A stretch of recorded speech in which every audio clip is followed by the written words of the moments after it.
All right, y'all. Welcome to All Politics of Local America's number one political hip hop radio talk show. Y'all know if it's Friday, y'all know it's time for All Politics for Local. So we've got a pretty big show tonight. Zayed, you want to go ahead and give them the rundown of what's coming up? I don't have it in front of me, but off the top of my head, I'm expecting art legend and long standing comrade of mine, Mansa Mussa, who's got an exhibit opening up in East Orange very soon. And after that, who do we have after that? Oh, Adimu Chunga, the great Lawrence Hamm is supposed to be here, Well, right? I see him. He's supposed to be up at He's 6. up next. He's He's up next because we hijacked another No Kings. Sunday, June 14th happens to be Donald Trump's 80th birthday, and then while he's gonna party, we're gonna figure out how to get rid of his behind. Right?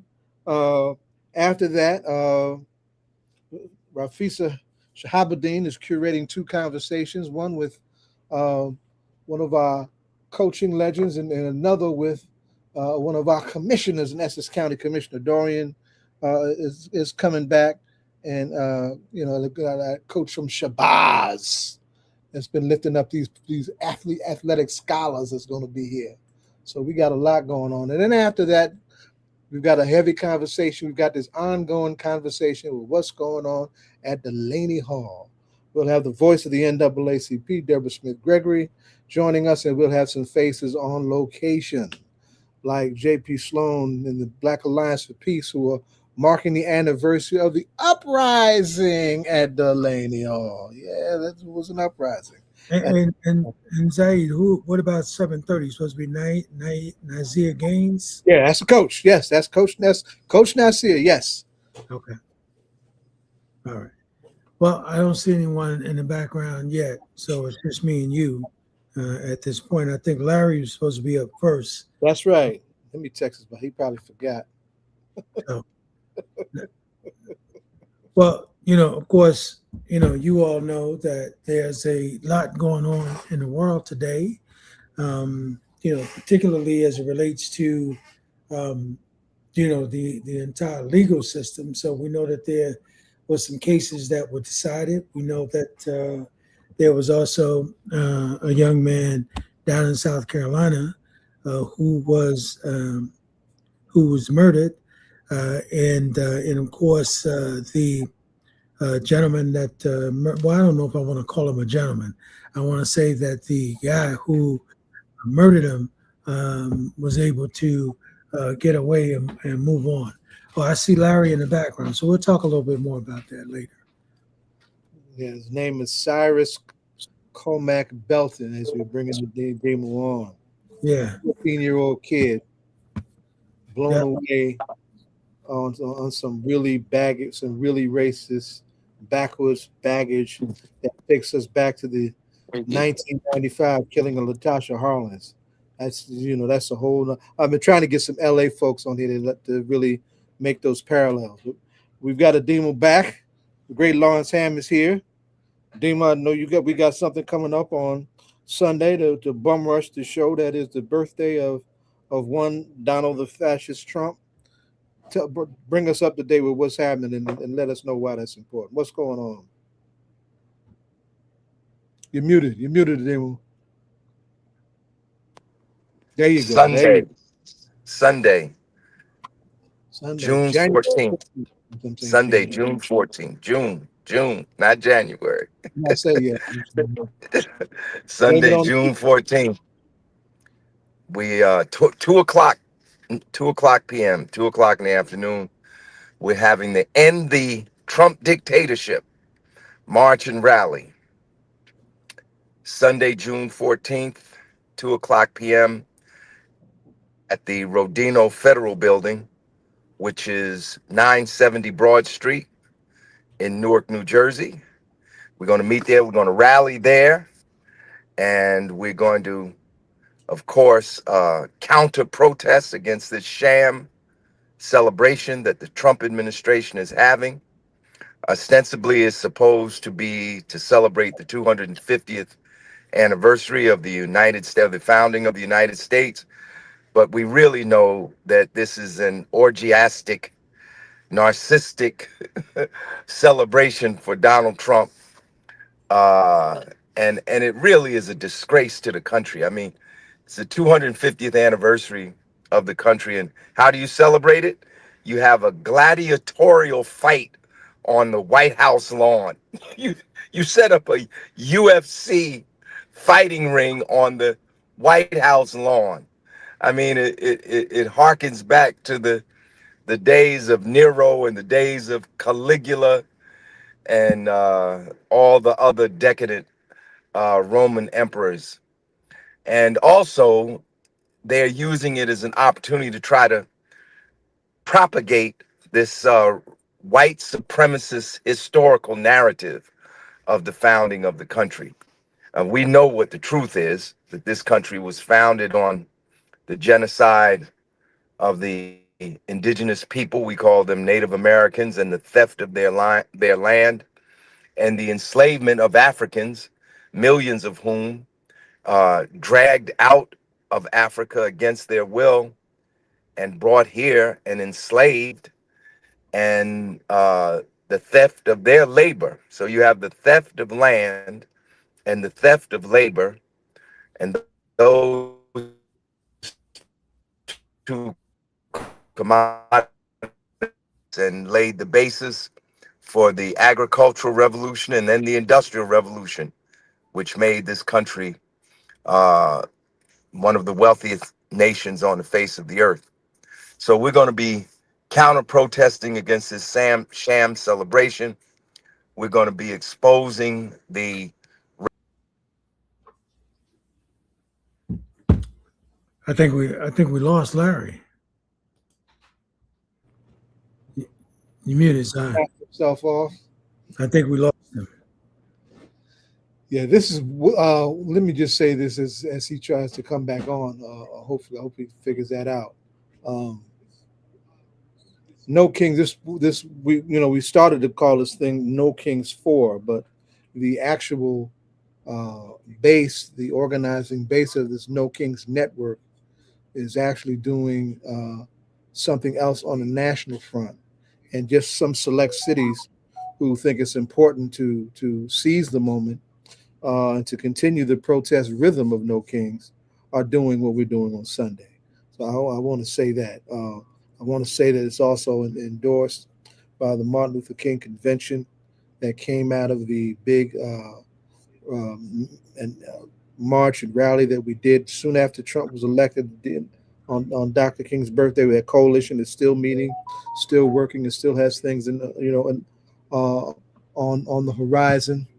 So it won't be 12 of us. It'll be a bunch of us, right? And we're letting ain't nobody happy about this clown being happy on his birthday with all the harm he is creating locally and internationally. That he's back. He's back. You got knocked off, Adema. Go ahead. Okay. Well, so we're going to rally at the federal building. Then we're going to march up to the Martin Luther King statue on Dr. Martin Luther King Jr. Boulevard and rally there and conclude the action there. But this is not a one and done. This is one of a series of actions that we're going to be having over the weeks and months ahead. The following week is Juneteenth, and there are a number of Juneteenth celebrations that are going to be taking place. I know, Zaid, you're going to be speaking at several. I'm going to be speaking at several. Um, they're having a flag raising ceremony in Montclair. I will be speaking at the Juneteenth flag raising, 9 a.m. at the intersection of Church and Fullerton. And then the following day on Saturday, I'll be speaking at the Juneteenth celebration at Overpeck Park in Bergen County. And they're just a bunch of activities all over. And then on the 26th, we're going to be having part 2 of the attack on voting rights and the war on Black people. We had a forum on May 29th at St. Paul's Baptist Church. was packed out. We had a number. Ed, we had a number. I can't remember when Pop had the elected officials in one place. Congresspeople, Congresswoman Mejia, Congressman MacGyver, two mayors, Mayor Baraka, Mayor Baskerville of Montclair, and State Senator Timberlake, as well as activists and religious leaders, including Reverend Campbell Singleton from Union Baptist Church in Montclair. So it was supposed to be like two parts. The first part would be the speakers, and the second part would be the audience discussion. We had too many speakers for the audience discussion, so we took a vote, and people said, we'll come back for the audience participation. And so that's what we're doing on Friday, June 26th, 7 p.m. at St. Y'all Paul's took a vote? Baptist Church in Montclair. Y'all took a vote in the age of fascism? We took a vote on the spot. That's right. We asked the people. I said, will you come back? They said, we'll be back. So we said, okay, let's go. So we set it up. And Ed, we're going to be moving this forum all around the state. The question of the attack on voting rights and the war on Black people.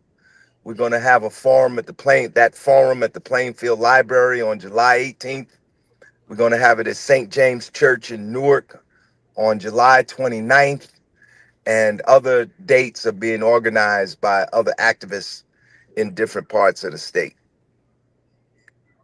Let me ask you a question, Larry. Can we talk a little bit about the war on Black people? Because I posted something this week that talked about the state of Black people, right? Mhm. Well, what is the state of Black America, particularly with all of the attacks and murders that are now happening with our young people? So what is the war on Black people? I know, obviously we can talk about the redistricting that's happening, but it's much larger than that, Larry. Oh yeah, it is a multi-dimensional, multi-pronged attack on Black life in the United States. It is an attempt to roll back every gain, spare none, every gain that was made during the civil rights movement and the Black Power movement. They are attempting to take those back. So the obvious one is the political one, right? Because most of the audience heard about the attack on voting rights by the United States Supreme Court. The Supreme Court ruling in the Louisiana versus Calais, which now makes it possible for these racist state legislatures to redistrict those congressional districts that have majority or large Black population. Case in point being the congressional district where Memphis, Tennessee is. I was in Memphis on April 4th to commemorate the assassination of Dr. King. I stood. Wendy Motel. That's right. I stood in front of the motel, room 306, where Dr. King was assassinated. So Memphis, the whole city, was in the congressional district. They took that congressional district and split it up into three parts, split the city up, divided the city up, and put three different sections of the city in three different congressional districts. When they get through, if they have their way on this, and it's likely they will, the 9 states that comprise the Confederacy, the 9 southern states of the Deep South, may not have one Black congressional representative. By the end of the midterm elections, it's possible that we could be on the other side of 2027 and not one Black congressional representative out of the 9 southern states of the Deep South that comprise the Confederacy. That situation has not existed since the end of the Civil War. So that is an obvious attack and the voter suppression, but it's also economic. The Black unemployment rate has doubled in the year, roughly almost year and a half that Donald Trump has been president. Since Trump came to office, more than 600,000 black people have lost their jobs. 350,000 of them have been women. Now, some of this had to do with the bad economy. But again, the economy is bad because of the policies of the Trump administration. The tariff policies wreaked havoc on the economy. So that was one reason. But believe it or not, the majority of those folks that lost their jobs because of the Doge cuts and the budget cuts. Literally several 100,000 black government employees lost their jobs behind the shenanigans of Elon Musk and Donald Trump and Doge. You know, and then we have this situation. We have the political, we have the economic. We see the situation now. People talk about how terrible ICE is, and ICE is terrible. They are Donald Trump's Gestapo. But everything that ICE has been doing is what the police have been doing to black people. Black people are still the biggest victims of police brutality in the United States. A black person is 3 times more likely than a white person to be brutalized by the police right now, today. And on top of that, you wouldn't know it from reading the newspapers or listening to the news. Black people are still the biggest victims of racist and biased violence in the United States, because we've been hearing about so many incidents dealing with other ethnic groups, racial groups. You would think that they had the most. No, when you look at the FBI statistics, we are still the biggest victims of racial violence, racist violence, and biased crimes in the United States. And we could go on and on and on. We could go to healthcare, infant mortality. Black is 2 to 3 times that of white infant mortality. Black maternal mortality. We have rates of black maternal mortality in the United States that are higher than the maternal mortality in poor third world countries. Right here. And I'm talking about in parts of New York City, in some of the cities from New Jersey, and on and on and on. So in every aspect, political, economic, social, cultural, look, they're trying to eliminate black history. Period. Eliminate. They are locking up teachers in Florida and in Arkansas for deviating from the school curriculum and trying to teach black studies. They have banned nearly 500 titles. Books relating to black people have been banned in states across the country. They have eliminated black history in many of the public high schools, and they have either cut back or eliminated black studies departments on college campuses. I actually read about an incident, I believe it was at a Mississippi university, where they told the black students that they couldn't have a black student newspaper because of the Trump policies on DEI, diversity, equity, and inclusion.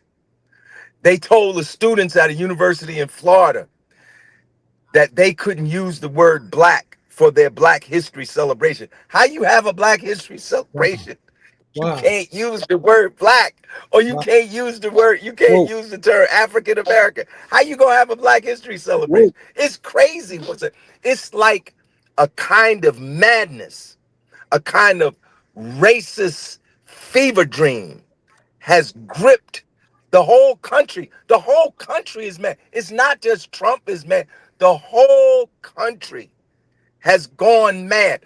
Do you know that European countries are counseling their citizens and telling them to take extra precaution when they come to the United States of America?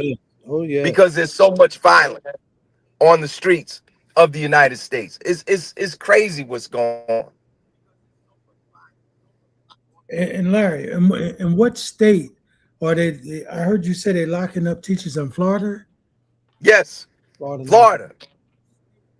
And what other state? Is it just Florida? Florida, Arkansas. I know I've seen cases in Florida and Arkansas where teachers, some teachers were fired, some teachers were arrested Wow. because the state legislatures passed laws. I mean, people are not keeping up with what's going on because the news is so the news is suppressed. The algorithm. Yeah, I see what he's trying to say. I think you froze. So he's saying if the algorithm is actually being suppressed, so Yeah, that this particular Happening to information. black people. But in you Florida, froze for a second, Demon. Go back. the only freedoms to teach black history since they won't teach it in the schools.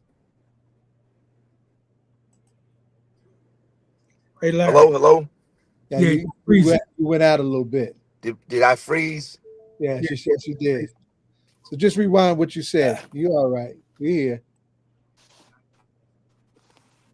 Ed so was asking you Uh, about the states I where still there? we hear yeah. you now. Yes, sir. Ed was asking you about the states where some of these incidents took place with these teachers, and you were getting ready to respond. That's when you froze.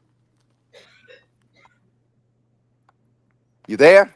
Yeah, Yeah. you can hear us. Now he can't hear us. Can you hear us I again? can hear you. Oh, okay, go ahead. Yeah, I can hear you. All right. So Ed was asking you Yeah. about So that what you were laying out with the teachers. right, but it's an attack on all fronts. It's political, it's social, it's cultural. And it really is, in a manner of speaking, a counter revolution. This is the theory that brother. We dropped. We lost him again. Oh boy. And he was Right, on. There his you go. Get back. his books. You get ready to mention somebody's books, and you dropped. Six, and on and on and on. And we're in a counter revolutionary period here. They've been going after the 14th Amendment, right? Yes, Birthright citizenship. sir. Yes, They've been sir. going after birthright citizenship. That's that's the 14th Amendment. 13th and 14th Amendments were the That come civil from us. rights amendments. That come from us. So That's Larry, right. so here's the thing, right? So we know all of this is going on. Is it just a few of us that know this? Because it doesn't seem to be the necessary uproar that should be happening in the black community. If we recognize that there's a war on black people, and we saw that with the redistricting and all of that was going on, and now we see an uptick in murders, and we see an uptick in unfair rulings in court. So if we see all of this happening to us, why does it seem like black people are asleep, or why does it seem like they're numb to what's going on? Because some are asleep. Some are asleep. Some are numb. But some are on the move. And we got to try to work with the folks that are on the move and gather together the folks that are on the move and integrate them into a fighting force, integrate them into our ranks. And so that we can become a stronger fighting force, because that's what is required of us in this particular time.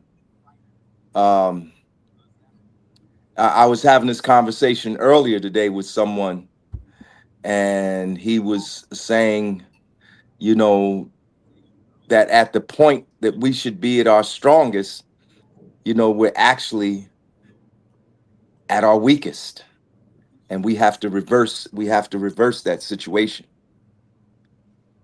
Right, because it was Because I like yesterday, right? Yesterday, day before yesterday, Wednesday, I went to my grandson's graduation. Not now, my grandson graduate from pre-K, right? They had a little moving up ceremony, right? And I was sitting there just thinking how my grandson may not have the opportunities that I had, because the Supreme Court ruling on affirmative action has already, and the ruling is not even 2 years old yet. The Supreme Court ruling on affirmative action has already caused significant decline in Black enrollment on college campuses. Indeed. That's a policy decision.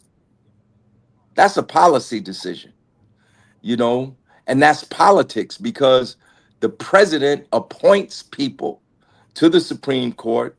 The right-wing forces have targeted all the processes involved in selecting justices to the Supreme Court, and they've managed to engineer the appointment of justices who make up a 6-member supermajority, 6 out of 9.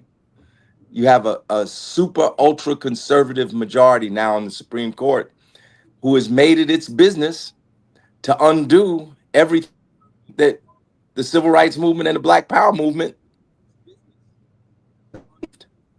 And just think, it's being led by a Black man. Like you couldn't, it's like a bad dream. Sure It's is. Uncle Ruckus. Uncle Ruckus. Imagine Uncle Ruckus being on the Supreme Court. You remember Uncle Ruckus? I do. Yeah. What was that series? What was that Boondocks. cartoon series? The Boondocks. Boondocks. Mm-hmm. Boondocks. The lead Yeah. Uncle Ruckus is on the Supreme Court. Yeah. Yeah. That's how You can't make this up. wreaking havoc. Yeah, but you know, Larry, the thing is that we really don't have time to continue in this stupor that we in, because these people are moving, right? And if we think about what just happened in South Carolina, I mean, some of the Republicans, got with the Democrats and they were able to save, the Representative Clyburn seat, right? Clyburn. Yeah, Clyburn. Clyburn. Yeah. So, but I mean, Black folk are not really paying attention to how quickly these people are moving, and they're changing. Not only are they changing the political dynamics locally, they also are changing all types of other laws that are happening right underneath their nose. And when you talk about the voting rights, like let's be clear. Whatever power we were able to amass, like you said, they're trying to get rid of it. Right. And we got to think about that. Right. And we don't have time to continue in this level of stupor that we in, and we need to be having serious dialogue. And I think without a doubt, Larry, white folks are not having any problem screaming white power. We seem to be having a problem screaming Black power. Right. Out of fear of being called racist. That's right. To even mention that. We the ones being discriminated against and catching hell. Yeah, Right. and if you even mention it, people are afraid. Oh, please, I don't want Donald Trump to come for me. Oh, I don't want to get my pension. Oh, I don't want to get fired. I don't want to go to nothing that's called Black. Can you call it something else? Come on, man. I mean, what's going on, Larry? It's they're dragging us back right now to 1950s. They probably want to take us back to probably to the 17th century. Never mind the 18th and 19th century. But yes, it's very bad. It is. It's worse than many of us could have possibly imagined. And it happened relatively quickly. Like, the reversal didn't start with Trump. The reversal started the day the Civil Rights Act was passed and the day the voting right. At the very moment those bills became the law of the land, the next day, the people who voted against those bills began to work out a plan to eventually reverse the gains that we made. This compliance, and then they started working double time. And then don't forget when this country elected this black guy named Barack Obama president. Oh yeah, their mind, that was the point of acceleration. That you said, you took the words out of my mouth. I was going to say that's the point that they put their foot all the way down on the accelerator to the point that they would now make open alliance, no longer, secret alliance, make open alliance with openly neo-Nazi, neo-Confederate, Confederate, white supremacist, violent white supremacist organizations. I mean, that's the coalition of the Republican Party right now. In fact, it is an all-white party because when these midterms are over, they had 2 or 3 Black Republican representatives in Congress. Those brothers lost their primaries. So they're going to finish out their terms. And on the other side of 27, when we get to the other side in 2027, the Republican Party not going to have any Black people in their party. Right. It really is going to be the party of white supremacy. Now, that is not to say that there's not racism in the Democratic Party. There's racism in the Democratic Party. There are very conservative, even right-wing elements in the Democratic Party. We know that. People like Kristen Sinema and the other guy from West Virginia, whose name escapes me at the moment. But when you look at the Democratic Party, you do see other racial and ethnic groups represented. Not anymore in the Republican. I mean, look, we talk about the war on Black people. It's not just Black African Americans. Donald Trump, in the last year, the only immigrants that he's admitted to the United States have been white South Africans, Afrikaners, the people who believe in the racial inferiority of Black people. Look at, there's my man, Mansa Mussa. Been a long time, right? Mansa. I don't know if he can hear me or not, but we go all the way back to the 1970s. Sure enough. When Mansa was a student at Jersey City. He was at Jersey City State. I was the representative out of Princeton. That's right. That's right. So just to finish up, this is a fight on the domestic policy front and a fight on the international policy front. That their international policies are racist. I mean, when you stand, in the White House and openly call 1/3 of the world shithole countries. I mean, I don't even think Andrew Jackson did that. He might have thought it, but I mean, Trump goes around saying stuff like low IQ people and saying stuff like good genes. I mean, that's the essence of white supremacist pseudoscience. That's the kind of stuff that they were saying during slavery. That we were low IQ and genetically inferior and all of that. And he's the president. He just says this kind of stuff every day. And he doesn't get any rebuke. That's why this is not a fight against one person. This is a fight against a regime. See, the other thing we can't forget is that 77 million people voted for Donald Trump. That's right. You can't forget that part. If you forget that part, there's a big hole in your analysis. Because they're not apologizing either. They're not apologizing. Remember when Nixon won his landslide? The other in the White House, right? Yes. You couldn't find white folks that voted for him. That's right. Right? Here, ain't nobody apologizing for voting for this fool. Right. Nobody. Right. Well, I know I've gone over my time. I don't want to take time away from Brother Mansa. And I'm just glad to see the brother. And I hope people will come to the protests on Sunday. Just to finish up. It's time and place quickly before you go That's out. right. It is the End the Trump Dictatorship March and Rally, Sunday, June 14th, 2:00 p.m. at the Federal Building, 970 Broad Street, New Jersey. Everybody come out and let's make sure that we protest against this sham celebration and also against the racist, fascist, and draconian domestic policies and oppressive foreign policies and imperialistic wars abroad. Just want to also mention on July 2nd, we're going to do a public reading of Frederick Douglass's speech, "What to the Slave is Your 4th of July?"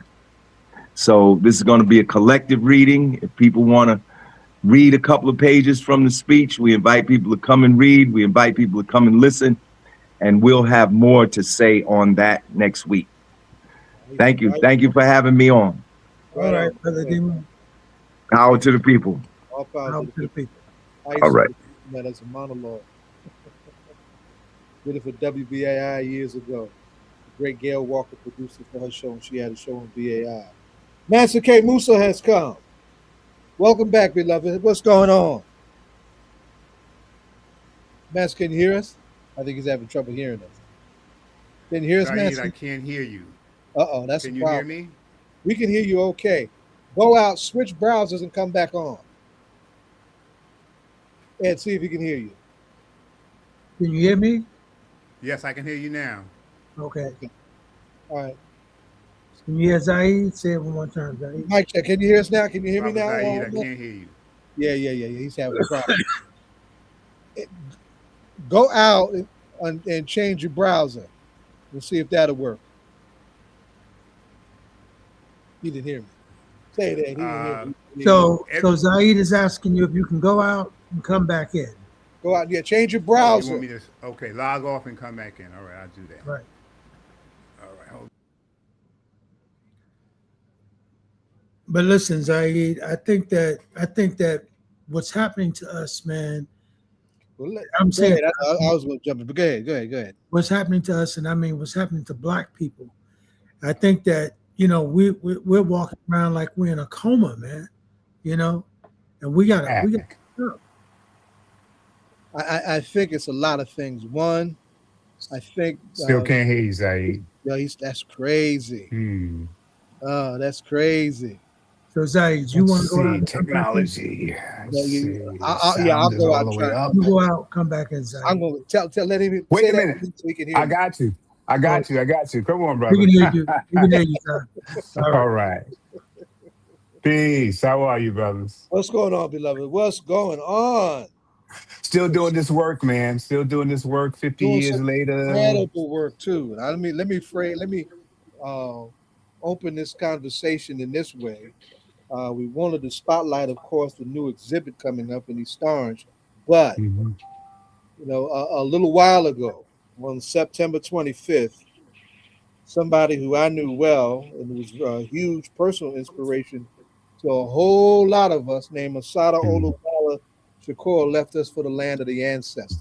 And just a couple of Saturdays ago, under the auspices of her only child, Kikuya Shakur, and some of our daughters in struggle in the New African Independence Movement, there was curated a moving memorial, the official memorial tribute to our beloved sister. We did a local one, as we do, and as we did many years ago when her book came out. We did one just on principle. We just jumped out there and did it, right, for the benefit of our community and those of us who are new and love her here.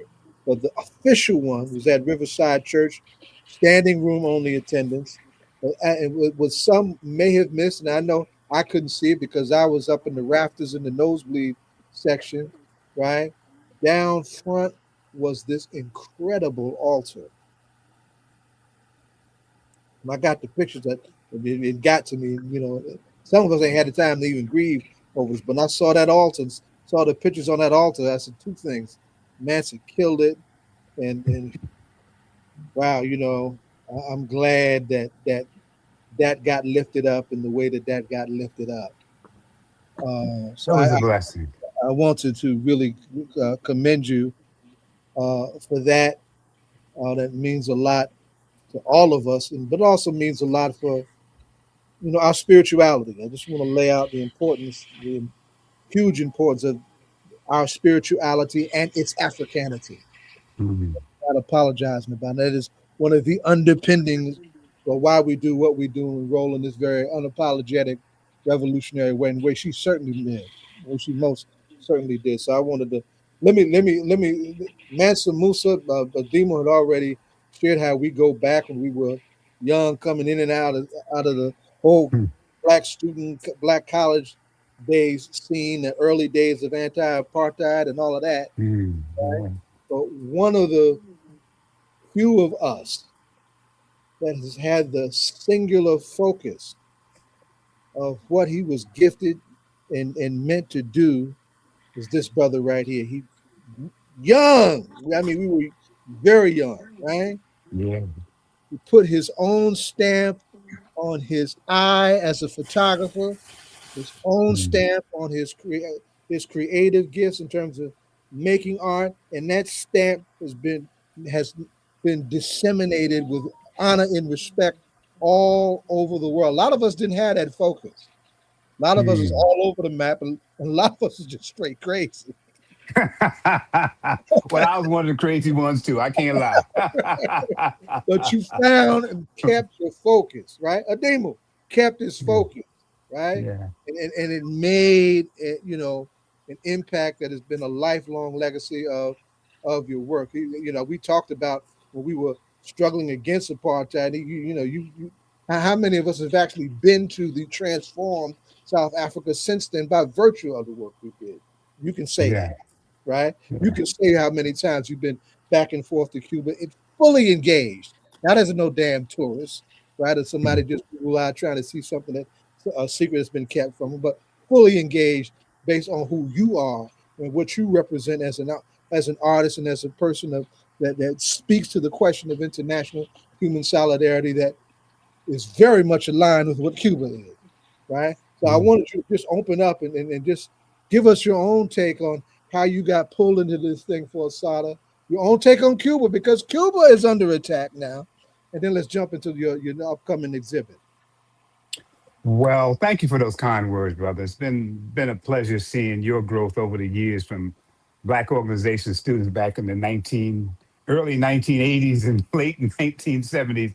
Because Yes. we've been on a trip, we've been on a long trip, and it's been a blessing to be able to do this work and to be able to continue to do this work. So going to this presentation, I designed an altar and along the traditional Yoruba form of altars for Asada Shakur, ancestral altar for the celebration. Rosemary Mealy, who was on the committee to create this day, asked Ben Jones to do it. Ben Jones is my mentor, my father, my uncle, my art friend. And Ben Jones said, I'm going to give this job to Mansa Musa.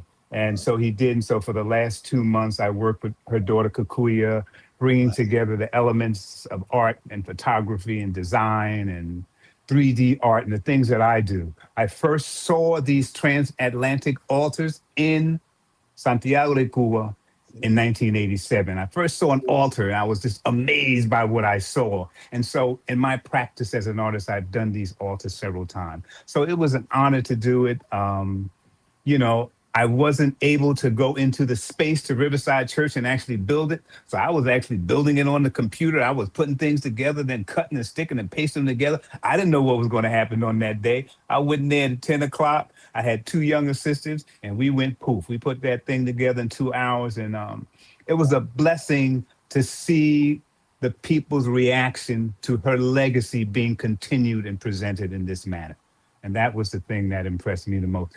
After the event was over, the security guards were telling people, y'all got to go. You ain't got to go home, but you got to get up out of here. But people kept coming down and they had to take photographs because they had to document this work that they saw. And it was a privilege and a blessing. I met Asada once in Havana in the 90s, and she's an inspiration to all of us. So it was my duty and my great privilege to continue her legacy in this artistic manner that captures the essence of not only her but African spirituality and how our people continue to move our history forward. So thanks for those kind words. When was the last time? When was the last time you were down on the island? I was there in 2024. My father, the Godfather, again said to me, Ben he Jones. said, Ben Jones, the Godfather says, I want to organize an exhibit for the 15th Havana Art Biennale and organize a group of artists from here, African American artists. I said, okay. I said, well, that sounds good. He says, what I want the artists to do, they're going to bring their work and then they're going to leave it and they can't bring it back. I said, brother, do you really want me to help you do this? But once the elder calls you and they're asking you to do something that you know you can do, just say you can do it.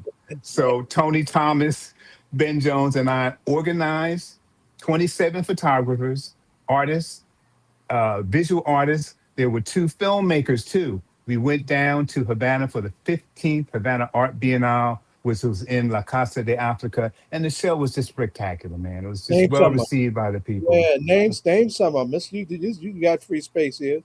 Name some of those Yeah. artists rolling with you. Oh, Tony Thomas was there. Adrian Wheeler from Newark. Love Adrian. Hassan from London. Art Will was there. Oh man, the just list goes on and on. There were 27 artists and Curtis Grayson, who teaches at South Orange Maplewood School. We just had a great time. And most of the artists actually went there. Danielle Scott was there. Danielle is an artist from Jersey City, Newark artist. She went ahead of us. Now, before we got there were blackouts. There was an earthquake. So Danielle was sending us reports of what was happening in the city before we got there. So most of us, there were about 20 of us who actually made the trip. It was in November of 2024. So the show was up from 2024 to 2025. And then the Biennale brings artists from around the world to Havana to showcase their artwork. And specifically artists of color, artists from Africa and South America and the Caribbean. But it was just a great adventure. It was a great show. I met Maria Estella out of she's Afro-Portuguese, right? And her whole name, but her art reminds me of your art. Maria Strehler, yes, Maria Yes. and I. Yes. Now that's my goddaughter. Maria and I, we collaborated. Maria and I created 24 12 by 12 inch canvases. And I started it and then I gave it to Maria and Maria went on it. And then Maria started one and she gave it to me and I went on. And then when we got to Havana, we created this installation of these 24 images that transatlantic. It covered Portugal and Cape Verde and Europe and South America and Central America and the United States and Africa, all combined in these 12 panels that told a story of the history of African people on the planet. I had a photograph of the door of no return. The first time I went to Africa, to Senegal, I took this picture and it was in the collection. So we essentially made mixed media collages, 24 of them on these 12 by 12 inch panels. And then we created a montage that was just, it was spectacular. Now, what are your takes? What's your take on what's happening now? The island's being threatened like never before. We're under a lot of pressure, but at the same time, they're some of the most amazingly resilient people on this planet. And they're so loved and beloved because of so much they have given in spite of their hardship that they've been facing. What are your thoughts on where we're at now? Well, I think the demonocracy has devised another ruse. They want to go and they want to get the 93-year-old ex-president. And that's a ruse, to act as if you are part of the international court and you can go to countries and seize the president. You can act as executioner, you can act as court, you can act as army. But I think they want to use this ruse to invade Cuba as they've wanted to for the last, 60 years. But I don't think it's going to work. One of the things that I know about since 1987, over 10 trips and 40 years, I understand the will of the Cuban people. And if, in fact, there are American troops who go to Cuba, they're going to run into a buzzsaw, the likes of which they've never seen. The And we United States has already proven you can't go to Afghanistan or Iraq or Vietnam and go to somebody's country and occupy it. Some of those people are going to fight back. Some of those people are going to fight back. And if they go to Cuba, there's going to be some fighting back. So that's my short opinion of it. Yes, sir. Yes, sir. And I have been in places where I've seen men, women, and of all ages and sizes and stripes trained for what they call the preparing for the war of all the people. That's what they call it, right? Yeah. They're very clear who's been messing with them for all these years. They're very clear, right? So I'm glad you shared that. Now, so what's going on in the latest in the land of Mansa K Mussa? You got Hey, Zaid. tell us about it. I'm a visual artist. I have been blessed with the ability to make art throughout my life. Some of my students say to me, Mr. M, when did you start making art? When did you become an artist? I tell them I was making art in my mother's womb. And when I came out, I was drawing, I was dancing, I was drumming. And I've been able to do that for the entirety of my life. And not only to do it, but to teach other people how to do it. To me, that's the most important thing. Just because you know how to do something, that's no big deal. Can you take what you know and share it with people and help change their lives? Now you're really doing something, right? So one of the gifts, the preeminent gift that the Creator gave to me was my ability to look inside of the black box, the camera, and wait for the decisive moment and to press the shutter, okay, to capture that moment. My specific job in this act is to document the unfolding of human events in the African diaspora. So to me, that means, yes, I've been in London, I've been in Paris, I've been in Italy. Every time I'm there, I'm looking for people who look like me. And then when I do that work, I bring it back to people who look like me so that they can understand this connection that our people have around the world, whether it's in Europe, it's in the Caribbean, it's in South and Central America, it's in America. There's something about us that's more than just the melanin in our skin, but it's also our inherent struggle for freedom and justice for our people. And that goes for our people all around the world. So now I have this gift, right? I can take pictures of our people and I can show them to our people. But then the next thing is that I take these images and I create another image. And that image is called collage. And so when I was a little kid, I'm the middle of 7 children. My parents were the children of South Carolina farmers. All right. They got a magazine that came to my house every week called Life Magazine. Now, the people in my family, the 6 other siblings, they said, as soon as that magazine comes here, give it to brother so brother can look at it. Because baby brother looks at it and says, one day I'm going to travel around the world and I'm going to take pictures. Everybody saw the magazine in my family, say, get that magazine to brother again. He going to take those pictures. He going to cut them up, glue them around, and make something different out of it. At the time, I didn't know I was making collages. I was just creating another world with the pictures that I saw. And so in my life, I learned to take my own photographs and to create collages out of it. So I have an exhibit that's sponsored by the Arts Council of East Orange called A Collage of Memories. And it commemorates 50 years of collage making. And those collages that contain the history of our people go back to 1977 when I was working at the Newark Public Library. Yes, and the Newark News folded.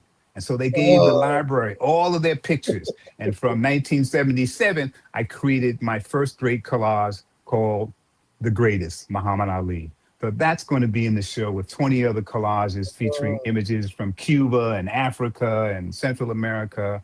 Now, But Mansa, really, I boxed a little bit, but this guy sitting next to me, we went further than I did, right? And he actually got to meet Muhammad Ali, and then I remember oh, that. I wow. remember all of that, man. Oh, man. You hit notes, beloved.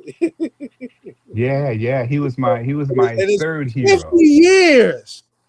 Yeah, man, that's kind of really interesting. I've been doing this, and like I said, I love to do it. It's a gift. People say, "Oh, you go into work." I say, "Hey, every morning I get up and I do something I love. So to me, it's not work. It's almost like play. It's almost like I'm going to play somewhere. But it's been a blessing, man. It's been a blessing to do this work. And like I said, not only just a blessing to do this work, but you were there in 1980 when I taught my first photography class at 101 Washington Oh, Street. Washington Street. I Yes, had a sir. little room, Yes. and the crew, Hodari Lee says, "You don't want to teach a photography class this summer?" I said, "Teach a photography class?" I said, "I've never done that before to a group of people." I said, "Listen, my brother, you need a job this summer." So I said, "Okay, sure, I'll do it." And that just started me on a road That's teaching young right. people how to do this work. And then, like I said, the main thing to me with this medium is we're documenting the history of our people. Every time you see a photograph, it releases a memory. It releases some history. It takes you to a certain place and a certain time. And if you can share that information with people, then it's a blessing. I tell people before there were phones, I said, get a camera. I don't care if it's a Polaroid camera, point and shoot camera. Document the history of your family. They'll appreciate it years and years later. Yes, sir. Yes, sir. I'm somebody that lost almost all of my pictures of my mother until Oh, really, we go into yeah, yeah, hardship, yeah. we go put our stuff in storage, and sometimes it don't come out. That's true. That's true. That kind of stuff. So and my cousin and my sister just made sure I had something, to hold on to because and that's just real stuff. Uh, so when is the exhibit start? How long is it running? Is anybody else featured in it? Who else is in it? Nope, it's just me. It's a solo show. It's a one-man show. So it's Right on. opening on Monday, June the 22nd from 6 to 8 p.m. at East Orange City Hall. That's 44 East Orange Plaza. There's parking. You got to pay a couple pennies for it. But the show will be up until the 17th of August. That's a Friday. So you got about 2 months to stop by and see the show. But I'd really like you to come out to the opening on Monday, June the 22nd, and kind of see the people and feel the vibe. It's important that you see art with people. Yes, sir. Yes, sir. That's what I'm saying. That's a whole lot of vibration that you shared already before Yeah. we've even seen it. Right? Ed, I Oh, know you thanks. chomping at the bit to jump in here and say something to this brother. What you gonna ask him? Yeah, well, Mhm. I got two things. First off, where are you currently teaching at? I'm currently teaching for Arts Horizons. I teach children at Bronx. What's the name of the hospital? Kings County Hospital in Bronx, in Brooklyn. I teach teenagers under inpatient psychiatric care, which is a Wow. most challenging work I've done in my career for the past 10 years. I've been teaching at Kings County Hospital, but the most rewarding. I also teach at the Visual Arts Center of New Jersey in Summit, where I teach young people from Elizabeth and all over northern New Jersey, and also teach for a group called Arts for Kids Incorporated. Started 30 years ago by a friend of mine, Vince Ector and Karen Ector. I've been teaching for them for 30 years in my home city where I was born, the Silk City, Patterson, in Newark, and other places around North Jersey. I didn't realize you So were it's born in Patterson all these years. I didn't realize. I know you from South 10th Street. I was born in Patterson. I lived in Patterson for 2 years, and then my family moved to Newark. My father served in the United States Army in the Second World War. He was in Burma. He was in Burma building roads in Burma, and he used the GI Bill not only to get an Get that out. education to Get become a that out. self-employed tile contractor. He Mhm. also used that GI Bill to wrangle his way to get a mortgage for his family to have a home in Newark. We lived there for over 25 years. Yeah. Yes, sir. Now you had a neighbor on South 10th Street by the name of Imamu Amiri Baraka, right? That's I right, hear right you down the talk, street. and I hear you talking about the deep emotion and passion that comes from teaching. What do you want to say about how Imamu has affected us, especially those of us who are not just radicals, but who are artists? Yeah, he was an example for us, man. He was an example. And then, one of the things about artists, and Ed, we need to get to your second question too. One Mm. of the things about artists is you have to have courage to make art. You have to have courage to speak your mind. You have to have courage to say, yeah, I'm going to do this installation for Asada, and some people may not like it. Well, you know what? That's too bad. sometimes you're going to have to take the weight. And Amiri showed us true courage, and then not only in his work and the plays and the poetry, but in the way he lived his life. You know, the way he opened up his house and he had, what was the name of that? He Masto's had a Blues People. Kamako's Blues People. He opened up his house and had a jazz club in his basement. Now that's courage to let people in your house that you don't know. And some of everybody came through there too. It was hot. Oh man. I walked up one day and Ruby Dee and Ozzie Davis were coming out. I walked up one day in front of a microphone. And I was just starting out with my stuff. Oh man, Abby Lincoln. I saw Abby Lincoln up in there one day. It was just, that was my heart. oh man. Oh. She And he lived right down the block from me. Oh, that's right. And one of my favorite photographs is a picture that I took of Amiri and Ben Jones together. It was for a show they had called Brothers. And I took a picture of these two cats at the Boys and Girls Club in Newark. It was beautiful. I was at Amina's house and Amina said, "This is one of my favorite pictures." I said, "Amina, I took that picture of Ben Jones and Amiri Baraka." So he was a beacon of light for us. And also I was able to meet him and connect him with Boss. He was a mentor for the Black Organization of Students when it was down at 101 Washington Street, part of Rutgers, Newark College of Arts and Sciences. Yeah. So my second question that I wanted to jump in on, as we were talking about Cuba, who do you think, or if you have any ideas on who's leading the charge with invading Cuba? Who do you think is doing that? Well, I think the orange one is. The orange one. He wants power. And that's, 90 miles away from the United States. That island, not only is it it's a cultural bastion, but it's a geopolitical bastion. Okay, it's the biggest island in the Caribbean archipelago and closer to the United States. If you want to defend the United States from anything that's happening in the Caribbean, South America, you need that island. You need to have that island. That's why they wouldn't been in control of it from the 60s, before the 60s. So I think the orange one is obsessed with it. I think he's obsessed with it, and he obsesses over things he knows he can't have. So that's what I think the impetus is behind it. And then go ahead, Zaid. You all right? Keep rolling. But the thing is, once you go there, and I've been to Cuba from from New York to Los Angeles, I travel across the island in the same way as you would travel across the United States. Vast resources on the island. Vast resources that if you could take American money and put it there and tap it, you'd be rich the way they were prior to the revolution. If you can control that place, you got a gold mine. So the orange one wants the gold mine. How much do you think Rubio is playing a part in that? Because one of the things is they've said that ever since Rubio and his family had to move out, that he's always wanted to go back and move out the regime that was in there. Well, I believe Rubio is his well-placed puppet. He's carrying out the edict of the orange one. I refuse to say his name. I'm sorry, but he's merely carrying out his edict as a puppet.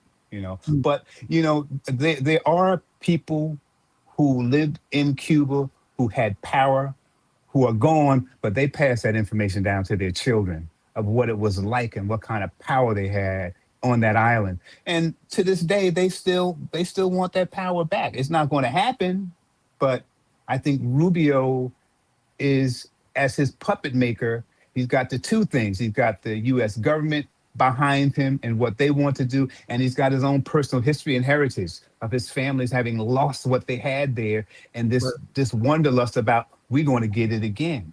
Right. Did I answer your question? You did, because that's Okay. Obviously, I think that's one of the main motivations with Rubio, because I don't think Donald Trump is really that smart. I know you don't want to say his name, but I don't think he's that smart. I think Rubio is probably selling him on that, and obviously, anywhere that he can go and steal people. Same way Netanyahu sold Trump behind on Gaza and Iran. Right. Go ahead. Right. And anywhere that he can go and steal resources, because as you hear him talk now about Iran, He's talking about putting people on the ground so they can go in and steal the resources and what that would mean financially or monetarily to the American people. I mean, just absolutely incredible. So, Yeah, absolutely incredible. Yeah. yeah. But we got one final question for you, my brother. And Yes. of course, you know, we are a political hip hop radio talk show. Mm-hmm. I don't know if you've been, you know, on any of your travels, if there's any conscious hip hop music that you're listening to, or anything you listen to in the hip hop genre that keeps you motivated. What are you listening to? Wow.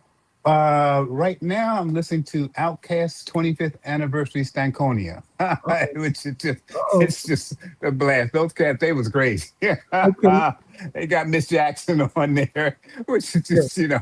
just, somebody messed up. You better go apologize to Miss Jackson about what you did to her Miss daughter. Jackson, and for real. Yeah.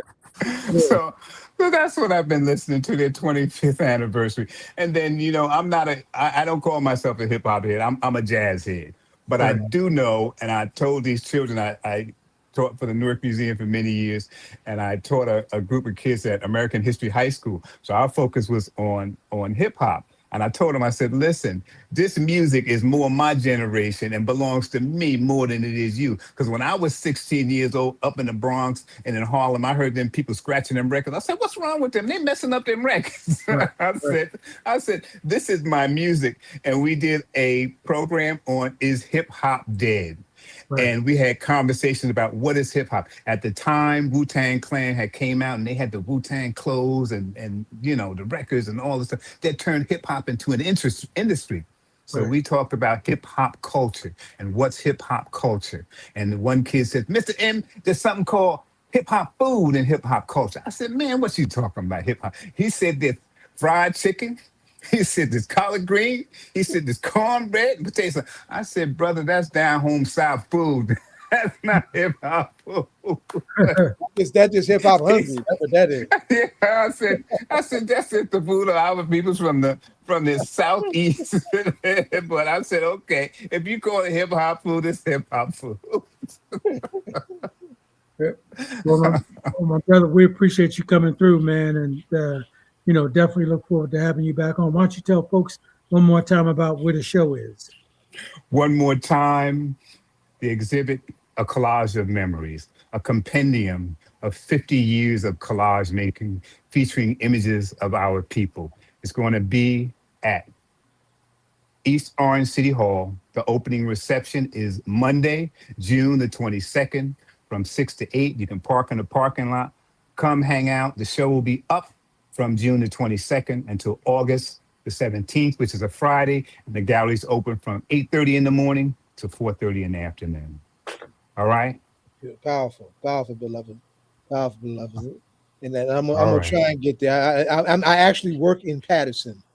Right. That's all right. But stop by one day when you get a chance. Yes, sir. Yes, sir. Yes, sir. All right, beloved. Good to see you. Proud All of right. you. Love and respect. Yes, sir. All Peace. right.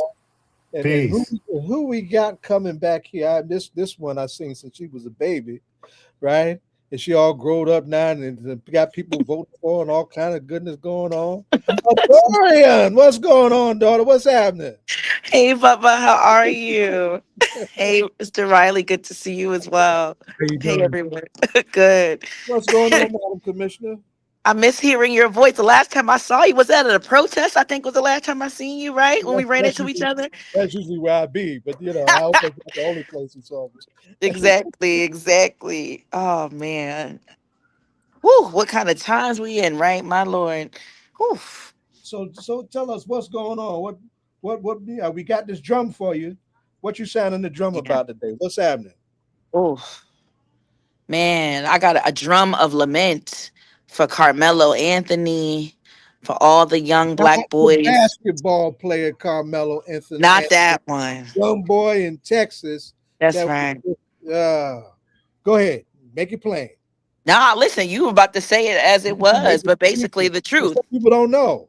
That's right. Well, we know that there's a double standard in this country, and that our black children, particularly our black boys, when it comes to the criminal justice system, are not treated in the same ways that other children are. So essentially, this young boy who, was defending himself after he was attacked, is now facing essentially a lifetime in prison, due to a self-defense. So anyway, you could probably speak to some more of the specifics, but it's the comparison to me is fascinating, because yesterday my nephew of the same age, Michael, graduated high school. I remember holding him in my hands days after he was born. He looks like Carmelo. Oh wow. And right, and what I know is that this world isn't safe for him, nor is it safe for his brothers or the babies who I call my students, my nieces, my nephews. They don't see them as children, they see them as threats. And so yeah, my prayers are for young Carmelo. My prayers are for the parents of Breonna Taylor. Breonna Taylor would have been 33 just a few days ago. For all the young black, brown children who are not treated as they should in a country that does not live up to what it ought to. So That's let me ask you a question. As you started talking about what's going on with young people and this attack that seems to be on them, and particularly as we talk about Carmelo Anthony. You know, I mean, what do you think that says to young people who are in schoolyard fights Mm. and then get into a situation where they're trying to defend themselves against folks who don't look like them, and particularly in a community that's not a black community? What do you say to young people as a young person yourself? I mean, what do you say to them? Do they defend themselves? Do they not defend themselves? Do they allow other people to just harm them because it's not their community? What do they do? I wish I had the answer. All I know, though, is that ultimately and this isn't just a young people thing, this is a grown folk thing too, because a lot of times we as adults, we are traumatized. And sometimes we react when we're supposed to respond. Right now, of course, I'm not speaking to that particular situation. I think that's a bit different. But what I will say is that we have to train not just our young people, but our parents, our caregivers, our whole communities to understand that when things hit the fan, and often they do, we are not held to the same standards of accountability as other communities are. So we have to look out for the long game in moments of frustration and moments of sadness, in moments of anger. But what that also means, though, too, is that at the end of the day, we have to be able to really make sure that we're talking to each other, right? I look back at this young, beautiful boy and his family. This is a good kid. And in a split decision, things 3.8 change. school average scholar athlete. That's what I'm saying. And he is a human. He's a human. And so, right, from what I read about the story, something difficult happened. I think the boy put his hands on him, if I read it correctly. And in a split second, a reaction changed his whole life. And so I can't play God and say that he should have done this or he should have done that. What I do know, though, is that the system needs to be just when it comes to our children. And because it is not, we got to think a little differently at the same time. And so this is just an unfortunate situation. And it's also not lost on me that the other family's baby is in the ground, right? And so it's complex. There's no easy way to really talk about it, but we do need to hold our young people, we need to hold our families, we need to keep our folks in prayer, and we need to fight for a better justice system that treats black people the way it should, because there would not be an America if it weren't for us, right? It needs to treat us with some equity and equality because of that. Let me run this. Let me throw this by you, and then I want to bring you back to what actually is bringing you here, and that's the whole question of young people participating and voting and so forth. Mm. But and I haven't seen him in a while. But Michael Cord, who's a black lawyer in Philly, Mm. is on the matter of Carmelo. Yeah. And he said, he had an all-white jury, and how many black folks do you know do not want to sit on or participate in juries? Yeah. And I'm saying that to make a point is that Yeah, we need to do that. The Black I Panther agree. Party used to train people Yeah, how to sit on juries. You absolutely. don't realize that, right? Absolutely. How to tie a jury up. Because you Yeah. never know when you're gonna need a jury like that Yeah. young man needed one. Absolutely. I mean, to your point, I mean, you're talking about Texas, right? This is the key site of redistricting, the key site of gerrymandering, and actively making sure that we don't have Black people not only represented in Senate and in Congress, but who are literally residents in these high districts where it will be difficult for them to even be able to end up on a jury to begin with.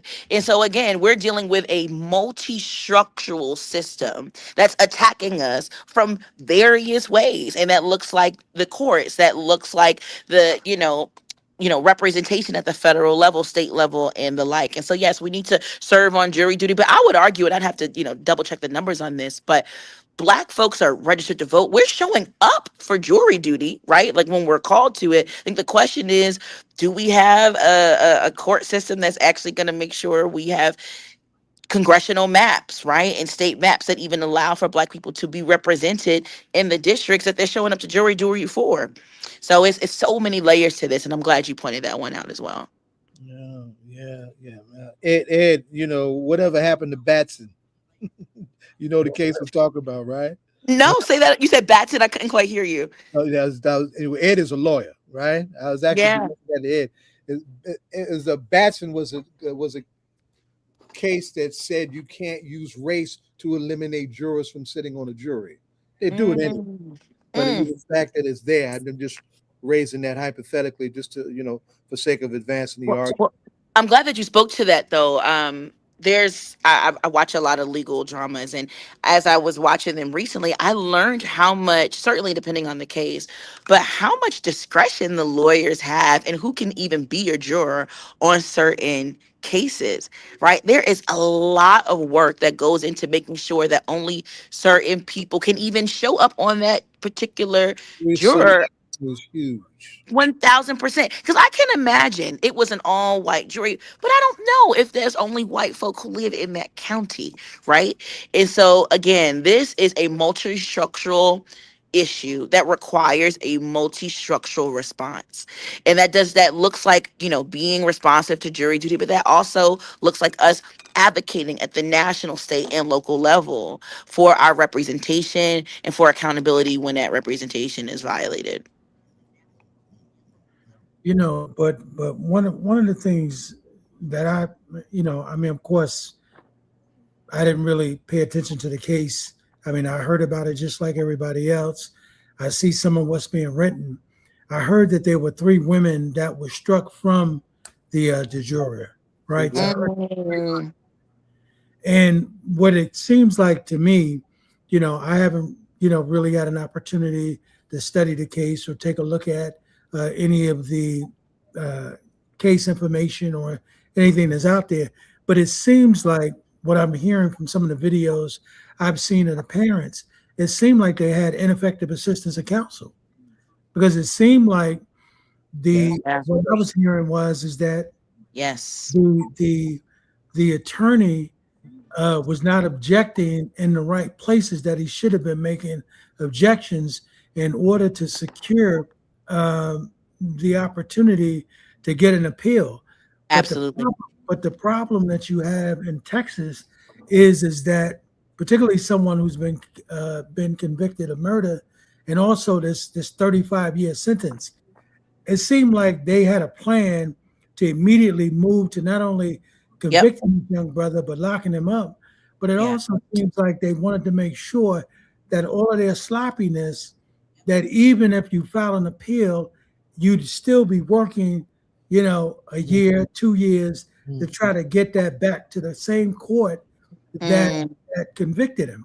So, because in this particular case in Texas, of course, if you got a long sentence, you can't file an appeal and then put up money to get out of jail. You can't post bail like most states, right? Mhm. So you can file an appeal, and then if you get, if they say, well, in this particular case, it was a murder, so we want $1 million in cash. Yeah. Okay. So they raise $1 million to get him out. In Texas, they're saying, well, we don't care if you get $1 million. because he got more than 10 years, he has to stay in jail until he gets an approval on the appeal. I mean, which is absolutely incredible.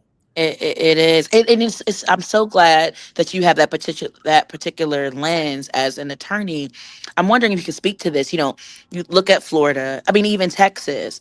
All these laws about self defense and all the ways in which the court seem to jump hoops to make sure that the George Zimmermans and all these other countless names get to really run on that and say that no, this action, this lethal, unfortunate, outcome occurred because I had a right to self-defense in this state, and this was a product of that.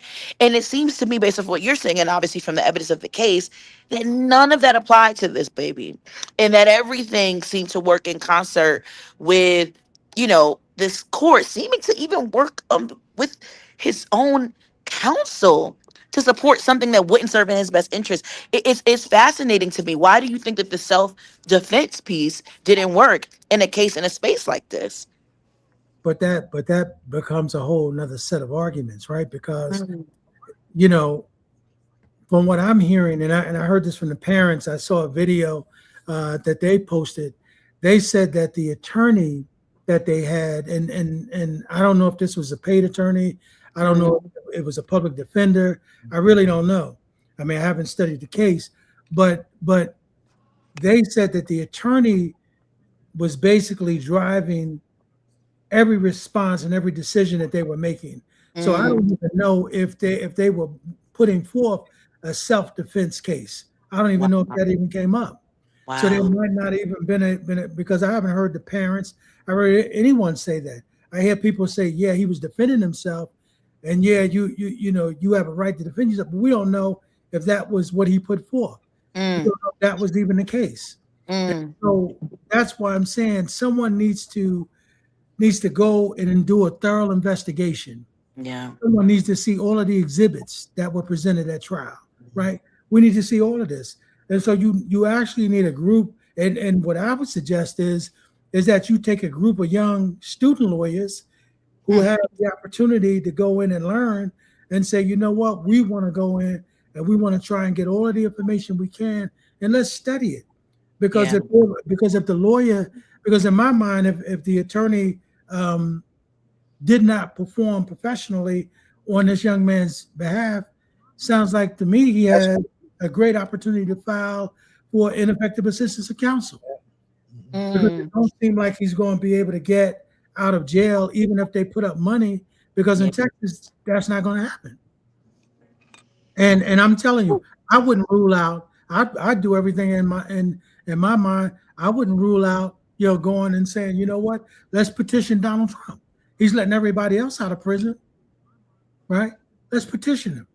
You want to be in the good graces of black folks. Let's go petition Donald Trump, right? Let's say this young man had a bad trial. Donald Trump, he's bound to do anything crazy. Oh yeah, that's going to make me look like I'm a winner. That's just not a racist, right? And I'm telling you, I would put forth all of that, right? I would try everything because the goal is to get this young man out of prison, right? That's the goal. And so that you want him to get a good trial, but at the same time, if you can get Donald Trump to pardon him, let's pardon him, right? I would try anything and everything at this particular point because it looks like these people ran a sham of a trial. Yeah, right? yeah. And so I don't know, I haven't studied the case, so I don't know what the facts are. But I can tell you what I've heard from the parents. I can tell you what I've heard from some activists, and I even heard from some people who said they saw the video. They said there's an actual video of the entire event. Thank you. There's video? That I did not know. Oh my goodness! You said there's video. I wasn't aware of that. I heard from some of the folks who actually saw the video, and they said that you can see on the video where now remember, this is hearsay, so but these folks are saying they saw the video, and they said you could see where this young man was probably about 135 pounds, but the people that were coming for him to jump him were at least 210, 220 pounds. And they said it was two twins, So Wow. I don't know, but let's say all of that is true. Let's just Yeah. say, and it's difficult to say what you would do or I would do in that Yeah. same situation. It's interesting, and again, I don't know all the details of the case nor the actual story itself. So, everyone listening, including you guys, take what I'm saying as particularly subjective, and in some cases, don't take it as full truth. But I'll say this: I don't know if whose team lost or won, but it was my understanding that there was type of a game situation. As someone played sports in college and in high school, and I played a predominantly white sport. I played lacrosse, um, uh, varsity lacrosse in college, and then in That's not high school. necessarily a white sport. Let me tell you something. I said predominantly white. Today it is. Of course, I know it's Native American historically, but Wait, listen, predominantly, yeah. Jim Brown, Oh, I know great Jim Brown, athletes of of the 20th course, century, played lacrosse. I had of lacrosse players in course, my family. yeah, I got a baby cousin that played. He was a all state. absolutely. He was all state athlete with that. Anything we want to play, we can play. Anything. And again, predominant does not mean exclusively. So you're right. But predominantly in that most black people, including Yeah, your family member, that he's it is. probably one of two black kids on his team. I Yeah, mean, that was the case for me. It was the 100%. same for every case. But what's interesting, and maybe he could relate to this, your family member, but like when you're playing these sports against teams and there's not a lot of black people, or maybe, you could have a lot of black people on your team, but the other team doesn't, whatever it is, it can be interesting the racial dynamics that can emerge, particularly when you're playing against a team that you either beat or you are more competitive than. So we have no idea what could have been said between teams. I mean, it's just so many layers to all of this, and my heart breaks for both families. Truthfully, it breaks for the family that's burying their son in the ground. It breaks for Carmelo's family who is losing their son in another way to the carceral system, and we have faith that we'll get him back. And there's a national, I dare say global instinct, to really protect this baby. Gives me faith that things are gonna come back from this, but it is difficult because as some, I think it was my mom who just put Always the as mom. one of the comments, Right. yeah, you people have a natural instinct to protect themselves.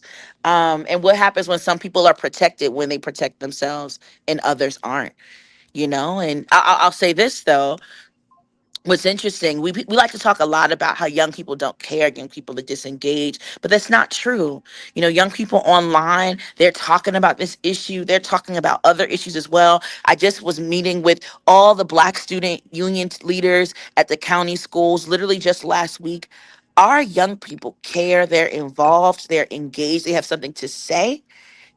They've got something to say, and we've got to give them space. We got to give them space to grieve the Carmelo situation and the ways that this remind them of what happened with other people. And we also got to give them spaces to lead, because in the face of all the darkness, they are still showing up. They're still showing up. No, well, let's make it plain. That's what brought you here today. Let's talk about that. What's that look like in Essex County? What's happening? The whole question of voter turnout. Oh, we got young folks voting at 16 in Newark public schools and whatnot. You got the mic. You got a hot mic. Absolutely. Rock it.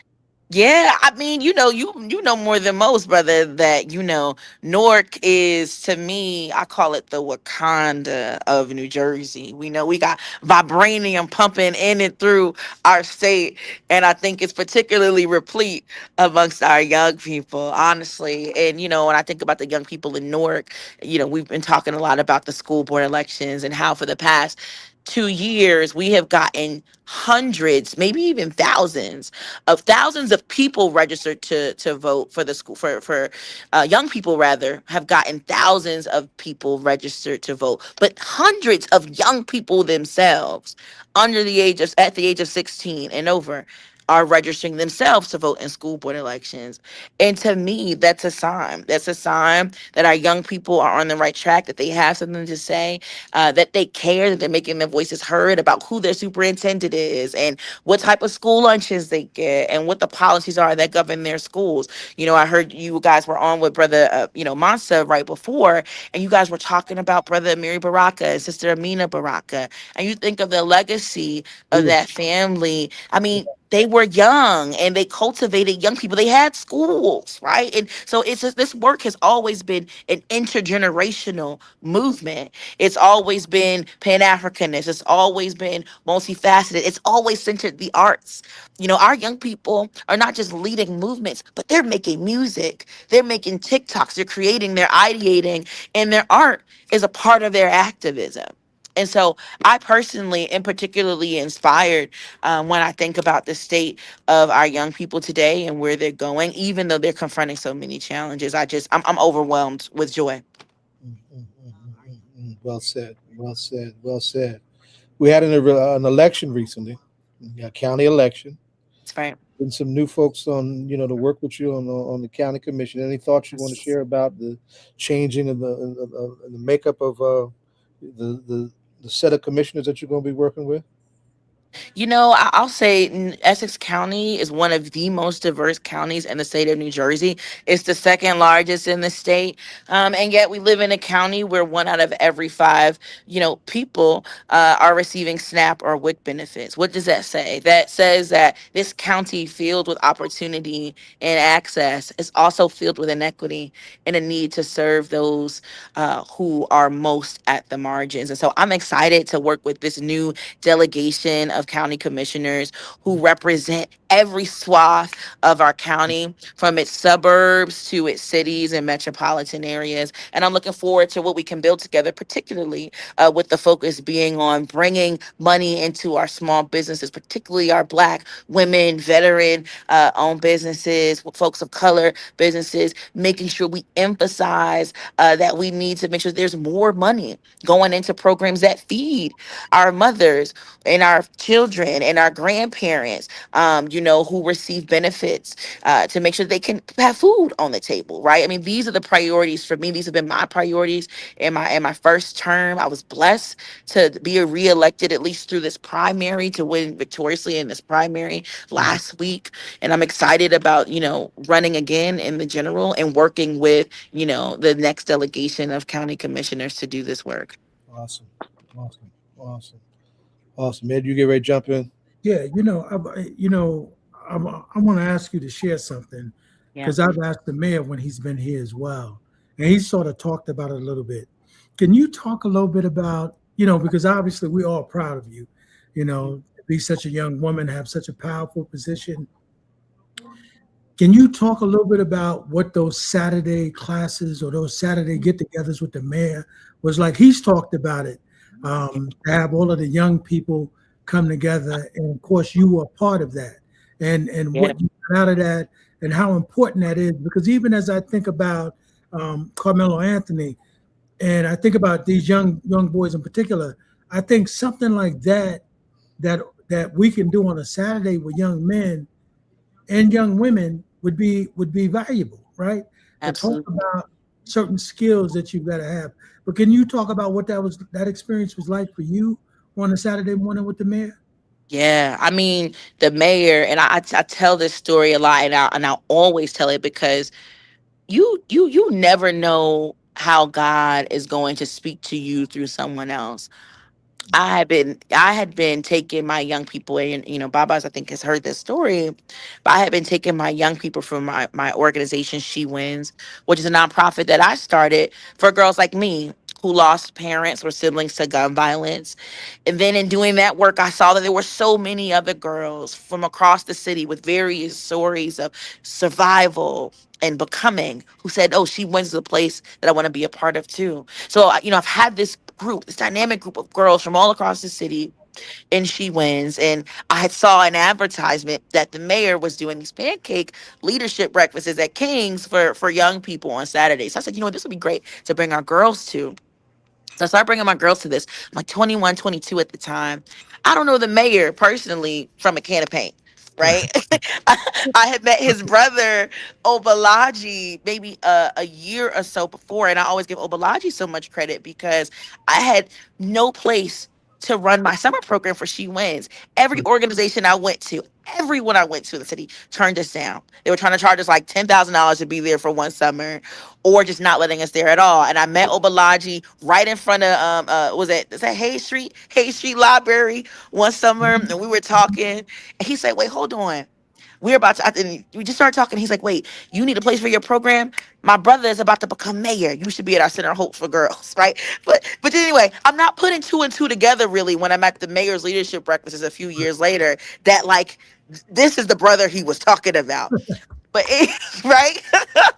So the Right. mayor doesn't know me. There's none of this. And he gets to know me though from these leadership breakfasts. And literally it's from there where he's like, wait, you're a young person who we need to see more of. I want you to think about running for school board. Right. And I mean, and that's how this whole journey starts. And then, of course, a few years later, I have a Well, different that's and right. beautiful encounter with the Chairman Jones of the Essex County Dems. And so, you're absolutely right. When electeds and when organizers and when lay folk and leaders and clergy, when we just give young people space to be, There you go. right? Things change. And when you throw a little food in there, throw some pizza, throw some pancakes, throw some donuts, Right. right? Right. That's how you get that hook. But no, my life was changed from literally being able to show up in a space that the mayor found it not robbery to make possible for young people. Yeah, he's shared that a couple of times on the mayor's forum. Yeah. Talks about you, and he talks Mm. about you being in that room and Yeah. what. And I think those things are important. I think that obviously we're extremely proud of you, because as you keep using the term, he didn't think it was robbery, and you didn't think it was robbery to go to those things on a Saturday morning. It was not wasted time. It Yeah. was obviously an opportunity for you to learn and for you to actually meet the mayor, right? Yeah. And Absolutely.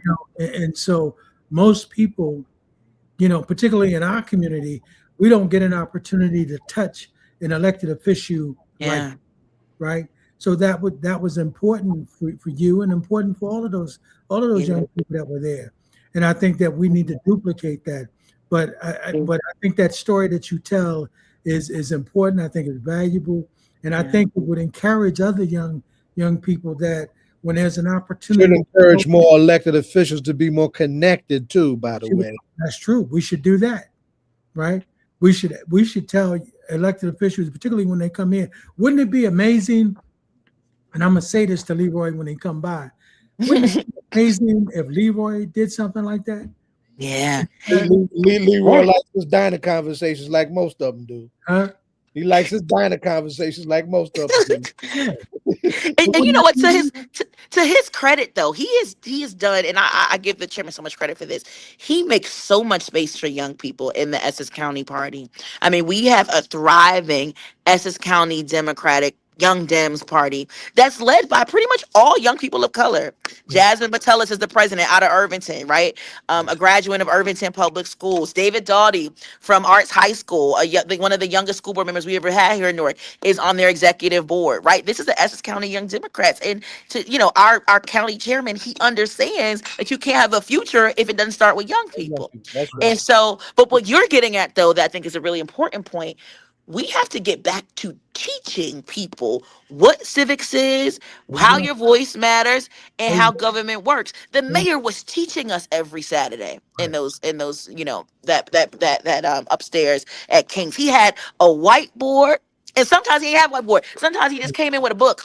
So this is the book that I'm reading, and I want to talk to you about how Ta-Nehisi Coaster, Between the Worlds and Me, connects what we're going through in Newark. And so what does it look like for us as elected officials to, one, educate ourselves more, right? And not assume that a title means that you've reached the pinnacle of knowledge, right? That the moment you stop learning, that's the moment you stop living. But secondly, to really actually get into this work, back into the basement. We forget that some of the first Black schools started in the basements of churches. That's right. We were teaching people, right? What does it look like to go back to our roots as a teaching people? To teach people how their voice works, how it works in government, how to organize and mobilize to affect change. So I hear you loud and clear. Right. Can you imagine though that because one of the things the mayor shared on the mayor's forum with us, he said that the problem is with us, particularly in the community, because we have low information, and Yeah. particularly when it comes to politics and it comes to local politics. You know, he said the only jobs he said there are other jobs besides you running for the city council, like, you know, for example, Lord have mercy. right? He said there are Yeah. other jobs, right? That's right. That's right. That we can run for, that are stable jobs, that are That's right. well paying in the city. The problem is we don't know about those jobs. The other issue is we don't know what those jobs do. I mean, you That's right. think about it. We only now know what commissioners do part and parcel because of you, Mm. right? Whew. You're spark. Yeah. You was the young one in there that got everybody's attention. Right. You know what's interesting? Sorry, I'm gonna let you finish your thought. Go ahead. So what happens is that all of that information has to be shared with other young people. So if you have a Leroy Jones, a Mayor Baraka, or other elected officials come on a Saturday morning and teach young people and say, hey, here's what politics is, or you have some attorneys come in and say, hey, here's the benefit of sitting on a juror. Here's what that means. That means your friend who get in trouble now, if you're sitting there, you can listen to the evidence. And now when it comes opportunity to determine whether your friend or your community member is going to go to prison for the rest of their life, you get an opportunity to make a decision on that. That's the power of voting. Oh, and by the way, you can determine who your mayor is going to be. You can determine who your commissioner is going to be. You can determine who your governor is going to be. So you can determine who's going to sit on your school board. So we're educated in that way. And then if you're hearing from the Mayor Barakas or the Leroy Joneses of the world, now you got people you can feel in touch. You can say, you know what? I want to be that one day. Yeah. Oh. You know, and if you have the ability as the mayor said, he said most of the kids had his cell phone number, right? So he said, now imagine these kids being able to call when they get in trouble, right? Yeah. Now you got that kind of connection. It makes your life different. So when you go to school and you studying and somebody says, hey man, they talking about the mayor, you can say, you know what? By the way, I know the mayor. The Saturday class. See, that does something to you, right? Yeah. And that makes a difference. But I think that, you know, on that educational front, I think that is the benefit. Even you, right? Be able to go and talk to a group of kids as an elected official and talk about what it is you do, right? Incredible. Yeah, you hit it right on the nail. That's a whole sermon, which you just gave. And you know, you said so many things, but you remind me of how proud I am that one of my biggest goals in this first term was to make sure people knew that this seat existed. Because when power is in darkness, it's unaccountable. And so you have to shine the light on power in all places. That's every seat. Every elected seat is made possible because of the taxpayer and the voter and the resident. And so if you don't know that you have a county commissioner or county executive, how can you hold them accountable? If you don't know that you have a county surrogate or you have a county registrar, or what that is, how can you write? And so I've been blessed to literally honor and welcome hundreds of people, literally in just the past 3 years, and bring them here to the County Hall of Records. And when people come, I call it the People's Chamber, and honor them and celebrate them and let them know that county government is here for them, it works for them, and it's accountable to them. And some of the main people that I've been bringing and pouring into have been young people, our students, our scholar athletes, our debate students, our robotics teams. We had an engineering team from Essex County who I just honored a few weeks ago. Essex County College. This is all connected, and you're absolutely right. It starts with us. It starts with all of us, elected, non-elected, clergy, imams, pastors, everybody. It's all hands on deck. It's all hands on deck across the board. I couldn't agree more. You think about, you know, when Al Tariq became the county surrogate. That's right. I'm telling you that we didn't know what that was. Listen. A lot of us still don't know what that is. Listen. The wealth that goes through a space like that is mind-boggling. You know, once you do know, and you got to know what the hell you're doing. Absolutely. But that was one of the jobs the man talked about. he was saying all of these jobs go unfilled or Yep. unchallenged by us because we don't even know that those jobs exist. That's We don't right. even know that That's we right. can compete for those jobs, right? And so Absolutely. that's the benefit of having those kind of classes, and the benefit of having you come back and stay in touch with them young people and talk to them. Because, Yeah. I can say that, I know somewhat about it because, obviously, my relationship with Congressman Payne, you Yeah. know, Yeah. he would come in, he would share all that information on his show, and we Mhm. talk about it and so forth. But the average young person is not tuned in like that, Yeah. right?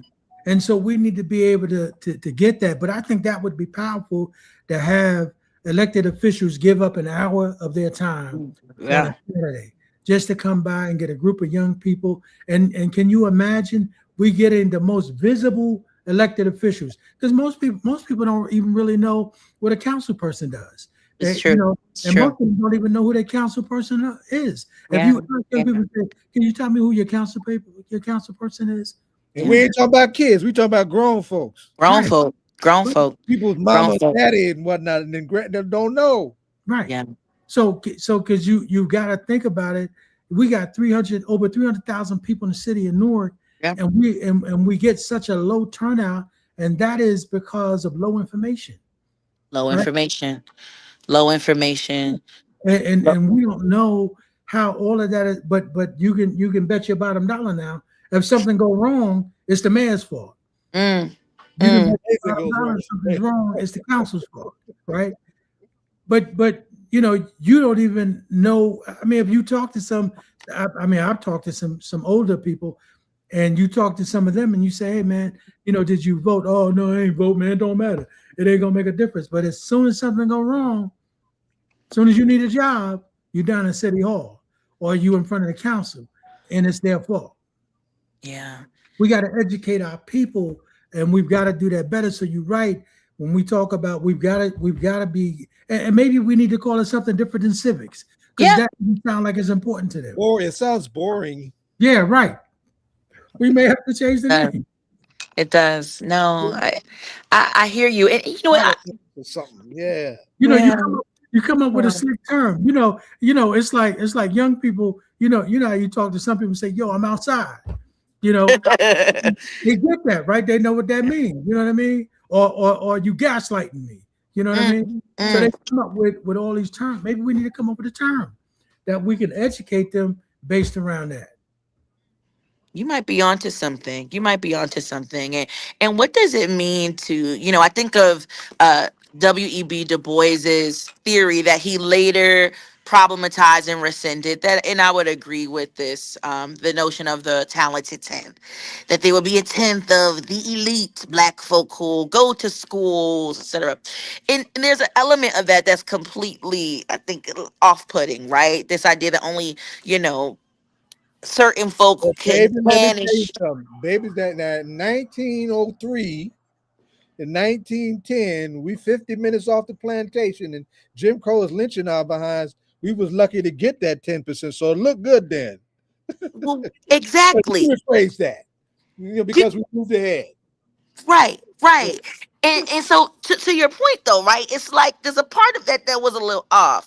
But I wonder if there's a part of what he was getting that maybe he kind of articulated a little bit better later in his life was that there will always be a smaller group of folk who have the time and have the willpower to do some of the big stroke things that'll move the tide forward, right? What do I mean by that? I think of, what's been happening at Delaney. I think of advocacy that's been happening, That's not even coming just on at right Delaney, behind but you. just say That's that coming on. again. That's coming on right behind you. By the way, Delaney. Okay, so I won't even dig into that too much, but I'll mention it, right? Like you have an unjust carceral system that first persecutes and primarily persecutes Black folk, poor folk, and of course brown folk as well. And then they use that as they perfect that system. Who do they use it on? The immigrants, the detainees, the undocumented, right? But the people who have been fighting against this, not just at Delaney, but fighting against injustice in the immigration system, injustice in the criminal justice system that's happening across the street from Delaney, right here, right now, it's a small group of people in our country and in our state who's been doing the work to affect large change all the time. And so what does it mean? And y'all can maybe even help me, like, sit with this. I want to believe that one day everybody is going to read up on who their county commissioners are, who their county executive is, what their paroles and powers are, and the same with their city council and their mayor. But then I think there's a reality that there's always going to be folk who are busy and got to worry about bills and worry about other things. And they may not have time for that. But there will be a small group of people who are, right? And how do we support that concerted group of folk who's resisting, who's engaging, who's organizing, but also seeking to expand their numbers so that they too can become the majority? It's interesting, but I'm optimistic. I think there are more people than we even like to give credit for, who are really doing the work, who are asking the right questions, who are organizing, and who are holding folks accountable, and who are educating themselves in these major waves of misinformation. But I think all of that is right and exact. Um, I just think that we've got to make, because we are a fad kind of people, like we into fashion, right? So Mm, it becomes the fad kind of thing, right? It's like if that's happening, we into it. But I yeah, think in order to be able to educate our people, we've got to find a way, because you think about the people who, won the voting rights bill and did all of right, that, put all their lives on the line. They understood what that meant, right? They understood the price that they had to pay just right, to be able to vote, go and count jelly beans and, be able to vote. They paid a price for all of that. yeah, Today, and I'm talking about us locally. yeah, Today, we don't have our people. I mean, here you at All Politics Are Local, you're going to hear some of this. This is what we're talking about, but you don't really hear this other places, right? Where people are having this kind of conversation and saying, we need to find a way to be able to. How do we talk about, what a commissioner is, what their powers are, what they do, what the mayor is, what they do, and actually bring someone before you yeah, that can talk to you, and then have you ask questions, and then, of course, I got a political science degree, so I'm a political science dude. I love this stuff, but me how do we too. make it interesting for people who are not those people? That's right. Right? We've got to find a way to do it. And Yeah, I think the way yeah, we do it is that we bring people like you forward. And yeah, we say, so here is the county commissioner, and we're gonna let y'all ask questions. right, Whatever it is you want to ask, and then we're gonna tell you what it is. And then yeah, we want to educate young people, and hopefully that's because we've been talking about this, we've been around for, going on 16, 17 years now. But we've been talking about how do we educate young people, and how do we educate our people, period, based around civics? How do we do that? that's And right. we still haven't That's really right. found out how to do it in a way that makes it interesting to young people. Because Yeah, you're not gonna find everybody like me, you, and Zaid, who just mhm, love this stuff, and we can stay yeah. up all night and watch stuff and listen to it. For other people, they say it's boring, Mm. right? Yeah, I had a professor. You mentioned political science. That was I had a special major in political science and education at Swarthmore for undergrad. And my professor, one of my favorite professors, he wrote a book that changed my life called Attention Deficit Democracy. For And real. his premise, you couldn't kind of get it from the title, right? But his premise was that we'll never have everyone be bought in, because we live in a society that's constantly distracting us on purpose. Because that's how capitalism works. It wants us to be distracted and disconnected so that we can disengage from power itself. But what we got to do is always try and always never give up and always try to expand that small group of people. Right. who will care. And so you're absolutely right. We have not gotten where we need to be when it comes to youth engagement. But there's a lot of folks who are getting more creative and who are listening. I mean, I'm really proud to when I look at a lot of elected officials, myself included, right? Like we're starting and currently have youth councils. So that way we're having policies and budgets and programs that are informed by the youth that are in our program. Some of the students that I've met through working my organizing work in Newark and in Essex County, I've been seeing that protest at Delaney Hall. I ran into students I met at two different protests. One in Jersey City to call for the destruction of Delaney and just ICE systems months ago, and then the Newark High School Democrats presidents. I ran into them at the protest at Delaney just a few weeks ago. Some Right. of us have been coming to Delaney for the past year, right? Right. Like we've Yeah. been coming for the past year. And I want to shout out the mutual aid organizations that have been there and coming to county commissioner meetings for the past year, right? That tent that we call the Radical Hospitality Zone that's providing refuge for children and families, hundreds of them, that's a county tent. Right. I was one of the county commissioners that fought to get us there, to get that there in the parking lot next to the unjust, inhumane Awesome. Delaney. Right. And Awesome. I didn't do that by myself. I did that because I listened to the organizers. I listened to the young people. I listened to the folks who are there. And so you're absolutely right. It takes all of us. It takes creativity. And it takes, it doesn't just take an elected official. I always say, even as an elected, that representation alone is not liberation, Right. right? It ain't just about us all having seats. It's about us being in the seats and being purposeful with them, and then working in solidarity with folks, regardless, elected or not. And in fact, we need to be working even more with people who are not elected, right? To do Right. the issue, to solve the issues that matter most to folks. So you've hit it right on the nail. I couldn't agree more. And I've been proud to work just a little bit, getting more and more done each day. And I'm still learning. I'm not perfect. I admit that, but getting closer and closer to the North Star. But I think what I've heard from you is your energy is incredible.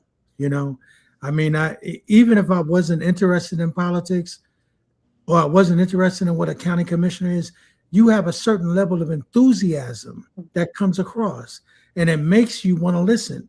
And so I think that you know, you even copying what the mayor did, Mhm. and having your own breakfast in the morning, Yeah. bring young people to, right? Mhm. And sort of, have that conversation with them. Yeah. Because I mean, Zaid and I always talk about this all the time. We say that this is the drum, right? And Mm. so the one thing that we were able to keep after slavery was not only was it, of course, our soul, our rhythm, but it was that drum. It was that one thing that Yeah. allowed us to communicate with wherever our people were. They heard that drum. They knew it was their particular tribe, their people. So we Mhm. hear that is the drum. What we do here at All Politics Are Local. But Mhm. I want to tell you that I mean this. I don't know. Was this your first time on the show? No, I haven't been in a while though, and I'm glad I changed that. Uh, Maybe second or third time, I believe. Yeah. Well, you've got to come more often. Please, I mean, please, you've got please, to come. I know. Zaid is. I know what he's going to say. But listen, you need to come more often because I please. I would think love that. we need to have those kind of conversations, and and we need to have some of the other sisters that are Yeah. with us part of the show, and let's have some conversation. And I want to have some serious dialogue Yeah. around how do we make politics, and maybe we don't call it politics, maybe we call it something else, but how do we make it so it's more interesting to our people, period? How do we do that? We got to find a way to do it. Absolutely. And next time I come, I'll bring one of my young people. I was really just texting her right before I came yeah, on to this. My mentee, good, Lakita, she's been doing her thing. She's good. speaking and doing all these extraordinary things. And so you're absolutely right. This is our moment. And it takes all of us across the generations, across the state, across the country, and all politics are local. Like you guys are really home base, Yeah. right? For so many of us.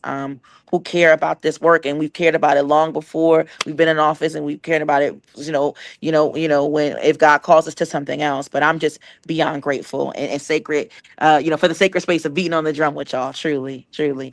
I say this to the mayor all the time. We go back. We got tapes of this stuff, but we Yeah, can go back. We can go back 17 years that's when the right. mayor was on the council, and I Yeah. can play a tape for him. When we talked about him running for mayor, and Mm, and he said, "I will run only if nobody else run." mm, Right?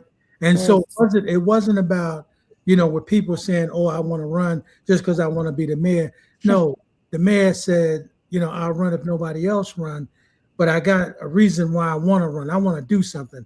I want to Yeah. make a difference." Right? Yeah. And so we want to be able to teach people that and have people get into elected office so that they really not only can they do something to change the lives of the people that put you there, but also make a difference in your own life, That's it. right? And Yeah. again, I'm elated. This is the first time I've been on the show with you, and Yeah. so I'm looking forward to having you back. Mhm. We got one parting question that we ask Yes. everybody. I don't know if you heard it, but we are a political hip hop radio talk show. So what is the hip hop music or hip hop song that you listen to that keep you motivated when you out there? Oh, it's there's so many, but I gotta shout out No Name from Chicago because this is the 10-year anniversary of her pivotal album. It may be a bit of mixtape called Telephone that dropped, and then Chance the Rapper, also from Chicago. He's celebrating 10 years of the Coloring Book, but she's got an album that she dropped in 2023 that like gives me life. It's called Sundial, and there's a song on there called Gospel. Okay. I'll send it to you. Yes, please. And that's the track, and it carries me in Yeah. moments and seasons like this. So that's word to No Name, and shout out to No Name too. She's got this book club. Speaking of miseducation, she's going against that grain entirely. So she started this book club years ago, where she's not only making sure that she's making sure folks have a radical Marxist, all types of things, book list to read from, but she's sending books to brothers and sisters on the inside in our prisons and jails. And so she's the truth and a dope MC. So she's been something I'm listening to a lot these days. Oh yeah, No Name. That's our Hot sister. mic, hot mic. Yes. Go ahead. That's Right. our sister for Danny, real. you done good by this girl, baby. I see you, mama. Hey, Hello, hi, how are you? How how you are doing? you? I would say my song is DMX. Y'all gonna make me Wait, lose my mind. Up in here. That's That's what's going good. through my head when I'm covering protests at Delaney Hall. I'm just like, That's right. At the ground and rhythm. Hey Dorian, we get ready to move to our next interview, but you're welcome to stay if you want. I, And li- I need to eat. I've been running around all day. I have not had a real quality meal yet. So I'm gonna get some food. But Go ahead. I'm gonna listen from Facebook. all right. Thank you very much. Thanks, Dorian. Much love. Appreciate y'all. Love you back. All right. I'm gonna listen from bye, have a YouTube. good Take care. one. Right on. Daisy, I'm glad you made it. Everybody, Daisy Calavia Robinson, as one who's done some amazing work from a journalism lens. And this was originally, Daisy, going to be a conversation between journalists, right? But we Right. got so much going on at Delaney Hall in the present moment. We should be getting some folks calling directly in. I'm waiting for them to get in, right? You just saw Zellie Imani from Black Hi, Lives Matter. Zellie. Hi, Patterson. how are you? Zellie was one of the Good, survivors Val. of that ferocious attack by New Jersey State Police. And Deborah Gregory, one of our elders in struggle, is representing for the end. We're supposed to have a bunch of heads here, bunch of heads. I love it. But Yes. but Daisy, let's start with you, Sure. because I think this is your first time with us in this space. This is my first time with you guys Right. here, and it's very Right. exciting. So just from from a reporter's lens, from a journalist lens, Right. not only have you done a lot, covered a lot, dropped a lot of articles, whatnot, if you had that moment where you're actually in charge of a media operation, what's missing from the reporting on Delaney Hall that you see on this issue? I think what's missing is just around the clock coverage. I think that we, are doing our best to always have Eyes on Ice, no pun intended, that's the name of one of the organizations, the Hmm. immigrant Hmm. rights coalitions that are on the ground doing amazing work. But I think just we're doing the best we can, and I think we're doing a good job, but I think we need to do more.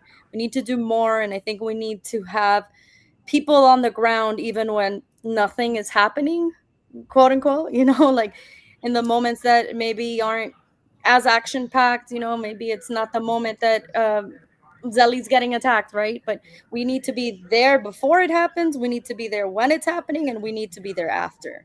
And so that's what I would say.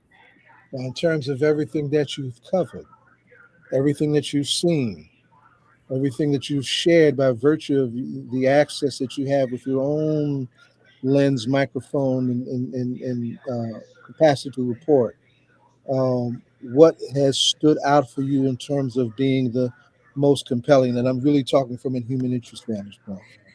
I think for me, the most compelling part of this has been visiting people who are detained, actually going inside the facility and seeing for myself what is it like in there. What is it like? What is the process like for a person trying to visit their loved one at a detention facility? And so being able to do that myself really has given me a different perspective. To give you an example, Martin Soto, he is one of the people who has kind of been at the center of this controversy, because his wife, Gabriela, has been very vocal It's in been amazing. criticizing what ICE is doing and really standing up for people who are detained and the abuses that they're facing at this time. And so, because of that, that put a really big target on his back. And, he was transferred in secret from Delaney Hall to the Elizabeth Detention Center. And so after all that happened, I went with Gabriela to visit him in Elizabeth. And so I was able to see for myself the bruises on his arms, the bruises on his wrists, how swollen his wrists were because the handcuffs were so tight. I was able to see his legs because they shackle you by the hands, they shackle you by the feet, they shackle detainees around the waist as well. It's truly excessive. And so I was able to see the state that he was in just a day after he was transferred from Delaney Hall to Elizabeth. And so I would say that's what's made the biggest impact on me, visiting people like Martin and others who I visited and interviewing them while they're detained there.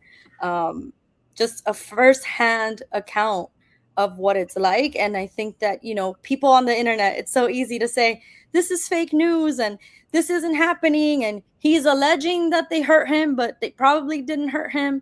And so just being able to see for myself that, what these people are saying is happening. He didn't hurt himself. He didn't cause himself those bruises, in all the different areas that he had them all over his body.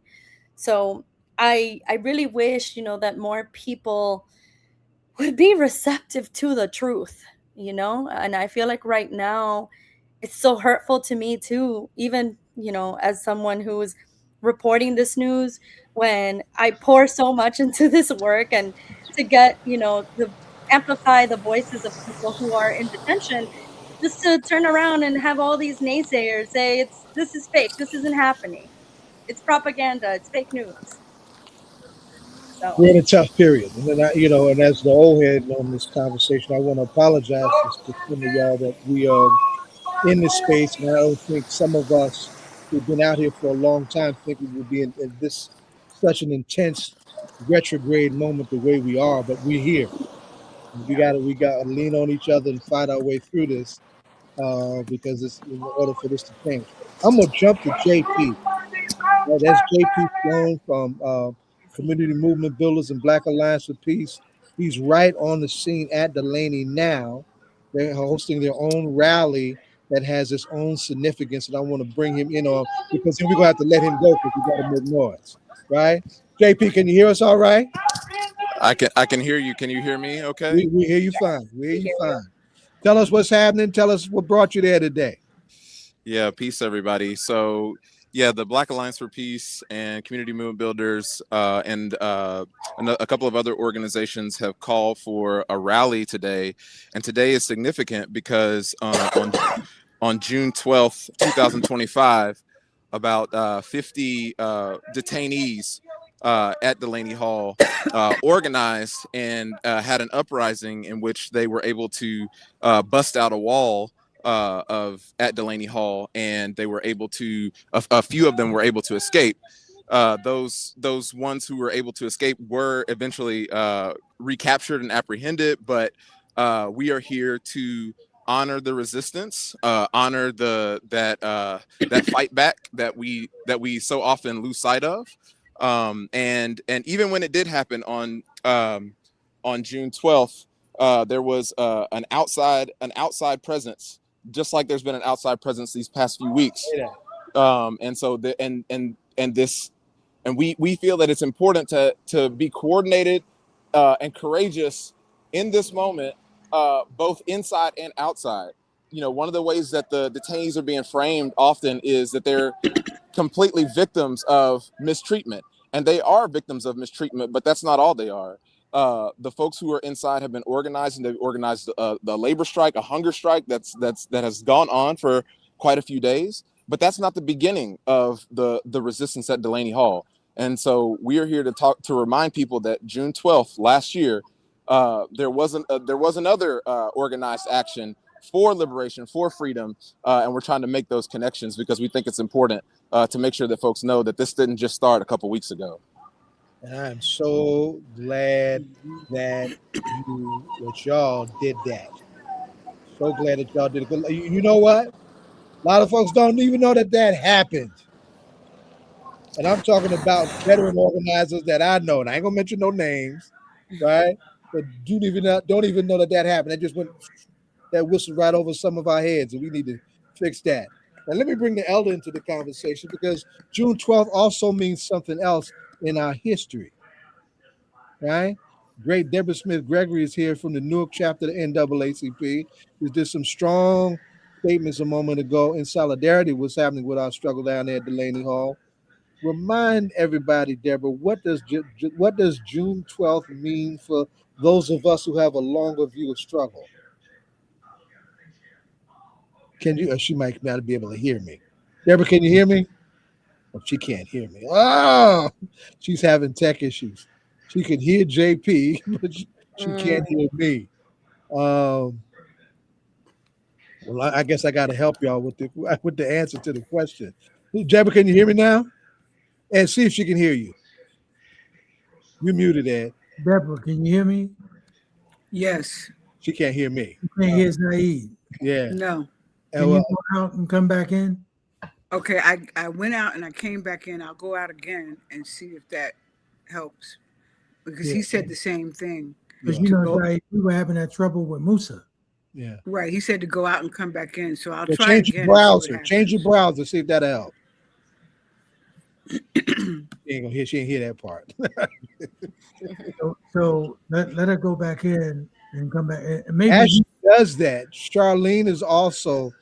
I can see Charlene is also on scene, on location, right? Charlene, I don't know how much you've heard of the conversation so far. Daisy opened up and gave us a taut take on the reality of how this is being covered and why it's important to her. JP just contextualized what drove today's action in terms of the solidarity action that's going on right now. You've been back and forth, and you, along with Zellie, for happen to be there and to be victimized by the unleashing, and I'm going to say it just like that, the unleashing of the New Jersey State Police, the mother fathers of racial profiling in this state, on a whole lot of us and on a whole lot of y'all. And both of y'all got touched by that in a way that nobody wants to be touched. Recount that story and that ordeal for us while we're waiting for Miss Gregory. You're muted, Charlene.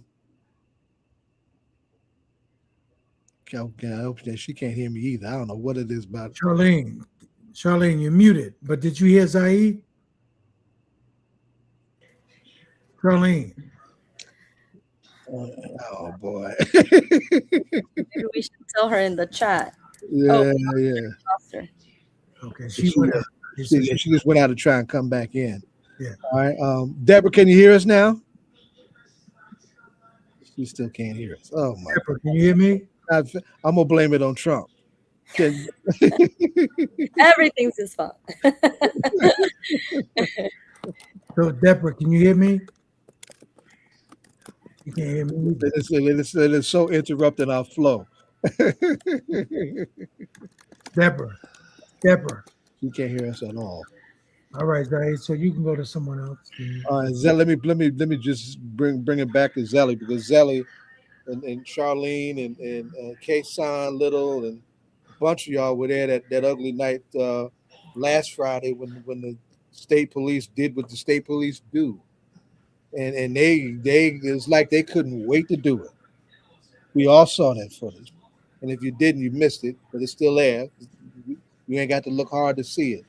Zellie, take us back to that, to what you had to endure that night, and why your solidarity matters. Yeah, first, thanks for having me on this call. I think it's very important that we speak about Delaney Hall and continue to speak about it, whether or not there are 400 protesters outside Delaney Hall or two protesters outside Delaney Hall.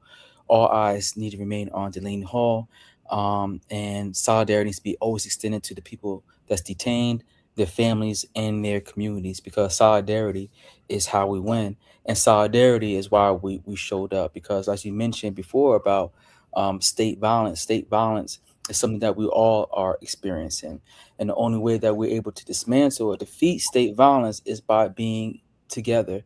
That we can't fight it in isolated buckets, that we can't say that is their fight, or it's not my fight, it's all of our fight, because we're all being oppressed through state violence or through the state. So that's why we want to put that first and clear. The first couple of nights when the larger rallies outside of Delaney Hall was taking place, it was majority just only ICE out there, right? That was guarding the gates and really being vicious with their violence against the protesters who were doing their non-violent civil disobedience act, something that is, you know, one of the most trusted toolkits in organizer's toolbox.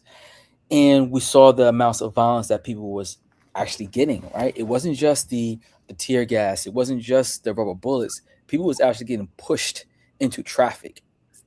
There's video footage of people getting pushed into traffic and their feet and their legs being ran over by tractor trailers. Yes. So the violence wasn't just, a typical of, spraying someone in the face with mace. This was horrendous. This was like flashbacks to, Selma, or, the 60s, people being beat by batons and weapons and just being berated, right? ICE officers are beating people and then walking away smiling and laughing about it on camera. And people are filming them saying, I got you on camera. And it's like, they did not care. It was like they was even more proud about to be on camera, because they knew there was a population on social media in the right wing who would uphold the actions and not condemn the actions. Yes. There's a whole population of people who would say, yeah, beat them down, push them into traffic, run them over. There's a whole population that's going to celebrate what's happening, celebrate them as the heroes, and not condemn them. But all of this through, independent journalists and mainstream journalists and organizers and activists who were using their cell phone footage to broadcast this to people all across the country. I guess it got on the eyes of the governor, and it kind of forced her to have these conversations with Trump and the administration to say that, we'll get this under control and we'll do it our way, because Trump, from my understanding, was threatening to bring in the National Guard and bring in his people to quell the protests down there. And I think that Mikey thought that the best option would be to bring the state police. And bringing the state police is never the best option when it involves Black and brown people, particularly Black people, especially in the state. And what we saw was not a decrease in violence. We did not see de-escalation tactics. what we saw was an increase in the violence and aggression, and even more short-tempered and lack of patience for people who were protesting. And for folks that was out there that night, it was just a real peaceful, calm, chill night until someone ran up to us and said, "Hey, they just told us we only got 10 minutes to clear the tent before they're going to take everything and arrest everyone that's in there having the tents with trespassing."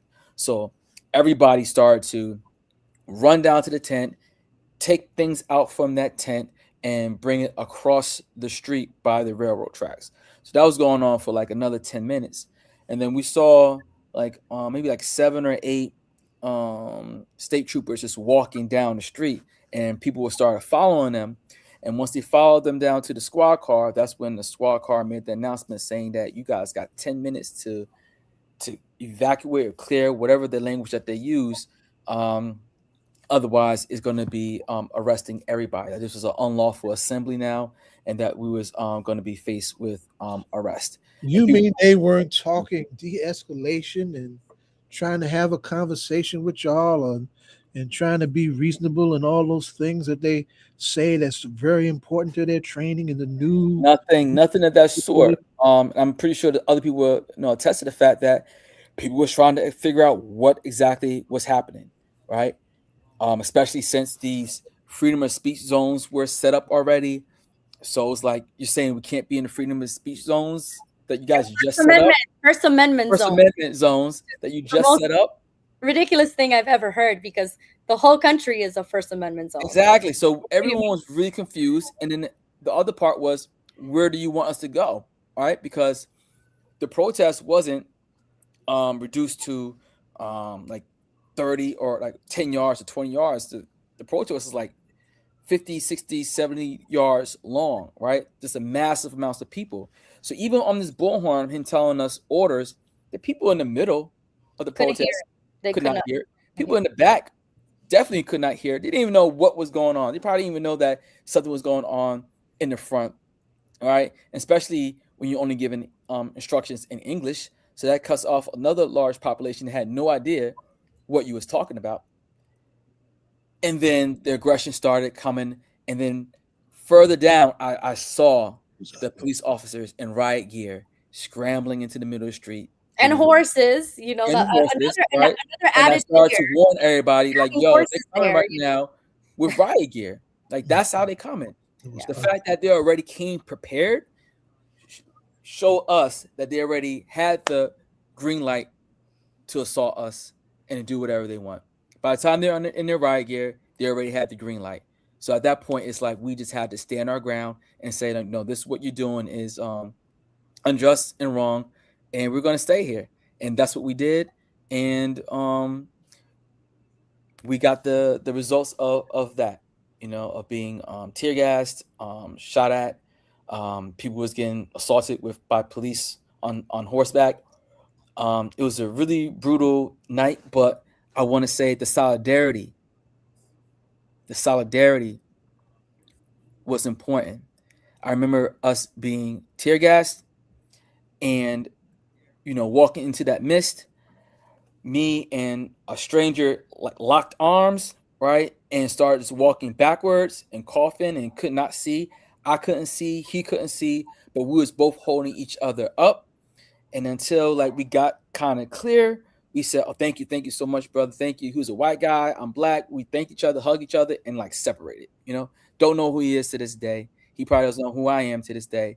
But in that moment, we were brothers. That moment, we cared for one another, and we had more care for each other, two strangers, than the police officers who were sworn to protect and serve us did. I mean, let me try and bring Charlene into this, and I want to apologize. Our elder Deborah Smith-Gregory stepped off; she couldn't get the tech thing to work, and she sends her apologies.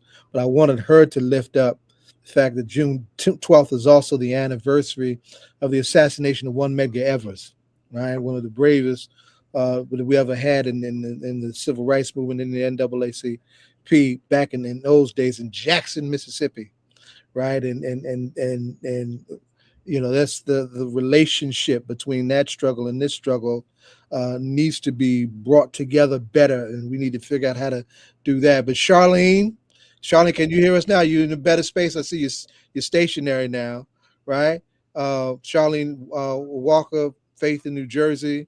Charlene, I want you to share your own observation experience. You had the horrible misfortune of getting hit with a rubber bullet, and that can be deadly depending on how you get hit, right? And you've had the task of trying to bring more faith leaders out. Oh, we just lost her. Oh no. My goodness. We just lost her. Yeah. She was trying to get on. But I really wanted to hear that. Were you were asking about faith leaders on the ground? Yes, because So that's her. yesterday I saw there were several faith leaders on the ground when they were making the announcement about the women's hunger strike, and they were talking about the guard who's allegedly sexually harassing female detainees, and so there were several faith leaders, and they've been there not only yesterday, but they've been a strong presence at the detention center for a long time now. I witnessed a very special moment just a few weeks ago. A person who I had been writing about, and who I had really been talking to politicians about, and trying to help him, because he was a person who has a life-threatening condition and who is in a wheelchair. And so eventually his name is Noelle Rodriguez, and he was freed. He was released, thanks to God. And get out. Yes. That day, when he came out, he's a person who's very devout. He came out with his Bible in his hand. He came out praising Jesus. And there were 3 faith leaders from different religions who were present. And the 3 of them, they came to him. They put their hands on his shoulders, and they prayed for him. And that's something that they've been doing, not only for Emmanuel, but for every person who is released. They come to the Radical Hospitality tent, and these faith leaders are there to give them, some spiritual guidance, some spiritual sustenance in those really difficult moments. People feel so overwhelmed. Emmanuel, he was brought to tears because he almost couldn't believe that, that he was outside, like that he was breathing some fresh air. And so I do want to commend these faith leaders for doing this work. Yeah, I want to shout out Kathy O'Leary of Pax Christi, because she has been, here in this conversation back and forth since we really started it, since the strike. She couldn't get on today. She's been doing this work for, I would say, like a good 2 decades. I was doing some research because I'm working on a piece. One of the criticisms that I always hear is, when Obama was president, nobody was protesting. When he was president, nobody cared about these detention centers. That's absolutely false, and we know, all of us on this call know that that's absolutely false. But I said, let me do some research, and let me try to put something together that can serve as a response to those people. And as I was pulling clips one clip was from 2011, and it was quoting Kathy. And so she's been doing this work for a really, really long time. So she definitely deserves all the flowers and all the praise. She was very much a part of that year, almost 2 years of solidarity right there on the ground with the Radical Tent, and then helping the families, and then all of that. So yes, Charlene, can you hear us now? Yeah, can you hear me? Yes, we can. Yes, we finally, can. Finally. We ain't nobody but Trump, right? Definitely. I will say one. Thank you so much for recognizing faith leaders. Faith leaders oftentimes are in the background, right? Our organization organizes faith leaders and faith communities across the state, which means their whole congregation, and we teach them how to organize the community around them. I think we are in a battle right now that is not just against fascism, not just against white supremacy, but it's also very much spiritual. And the importance of people being able to show up in their faith fully is extremely important. It's helping to get a lot of families through, and our faith communities not only are providing wraparound mutual aid for folks, but are providing safety and housing and all sorts of things in order to support families. Like last night, I was here and an individual was released around like 9 something, and he came out as they often do in detention centers, which, you know, we all know detention is just a really soft way of saying jail. Be released into nothing, right? You don't know anything. You don't know where the bus is. And when he got out, he goes, "What am I doing here?" And he just asked, "Can somebody point me in the direction to the Greyhound?" To find out that he was from Florida, and he had to figure his way back to Florida with no identification whatsoever and just a few dollars in his pocket. And it's a testament to what it means to be people who actually love their neighbors, right? Because instantaneously everyone was like, "Okay, let's get you water first. Could you use some water? Can we get you some food? Let's figure out, like, how are we going to get you on a bus? Let's figure out your ticket." And I know I made phone calls, and faith leaders sent funds and said, "Okay, let's put them up in the hotel until we can get them on the bus."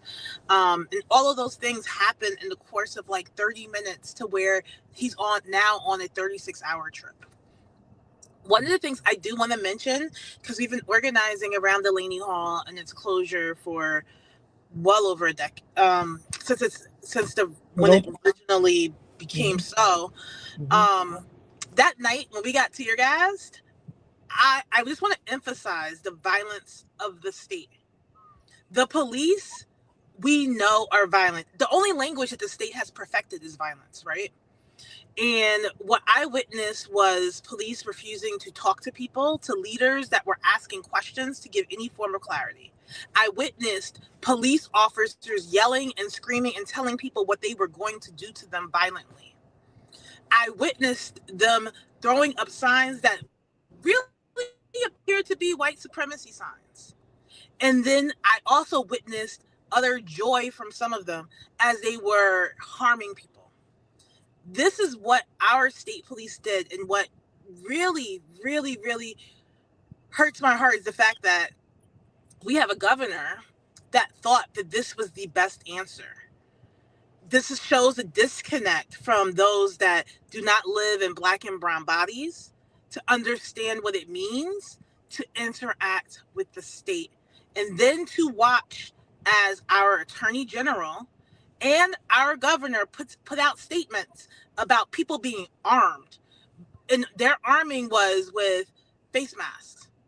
They were armed with face masks and helmets. So you mean to tell me that people are not allowed to have protective equipment when you have just violated them, when you have just harmed them?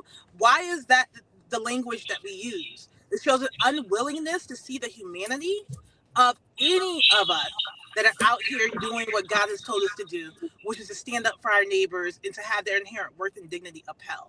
Let me jump in. Let me jump in for a second, because you know, people needed to hear that, but we want to put a pin in some stuff, right? Because you mentioned our new governor, who we knew was an important person to put in as compared to her adversary, her leading adversary. But we got to have a conversation with this new governor about what she did, how this went down, and how she actually gaslighted the whole damn thing. Whole damn thing. I want more than a conversation. I want you to lean on the discipline of your faith, because you know, I'm not an imam, you know, and if I was an imam, you know, heads would be rolling. So you don't want me to be an imam, right? But we need to talk about what, you know, we got a problem here. There needs to be a real conversation with daughter governor about what's going on with that. Baba Zaid, I don't want a conversation. I want a full investigation of how it was handled from the governor and from the attorney general. Don't know who needs to do the investigation, but somebody needs to investigate how this whole entire thing happened.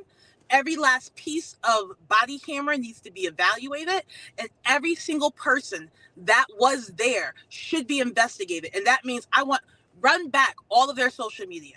I want to know what their use of force was. I want to know, are they involved in any white supremacy groups? What has their disciplinary record been? And I want to know, what will we do next?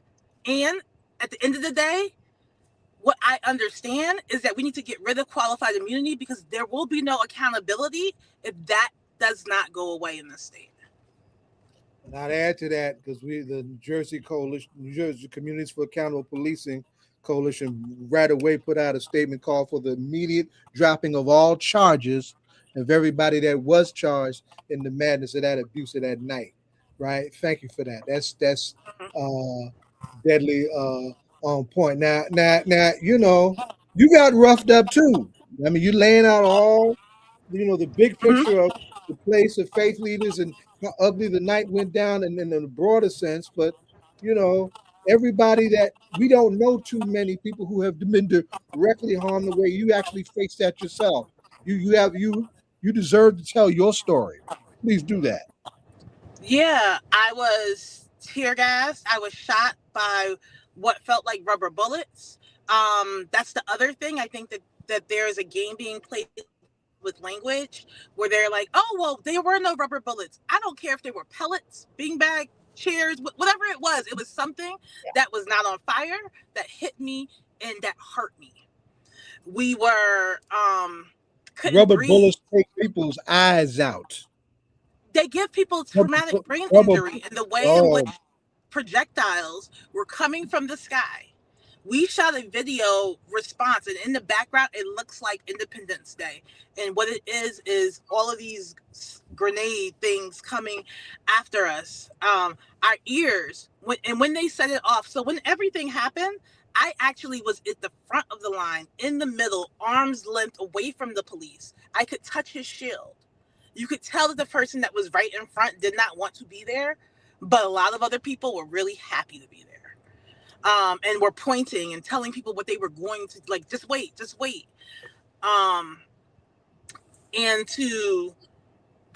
So I've been in similar situations before where I have been able to de-escalate, been able to pause. I started saying the Lord's Prayer to see what would happen. And I looked around and immediately knew that these police were going to take out all the aggression that they had on all of us.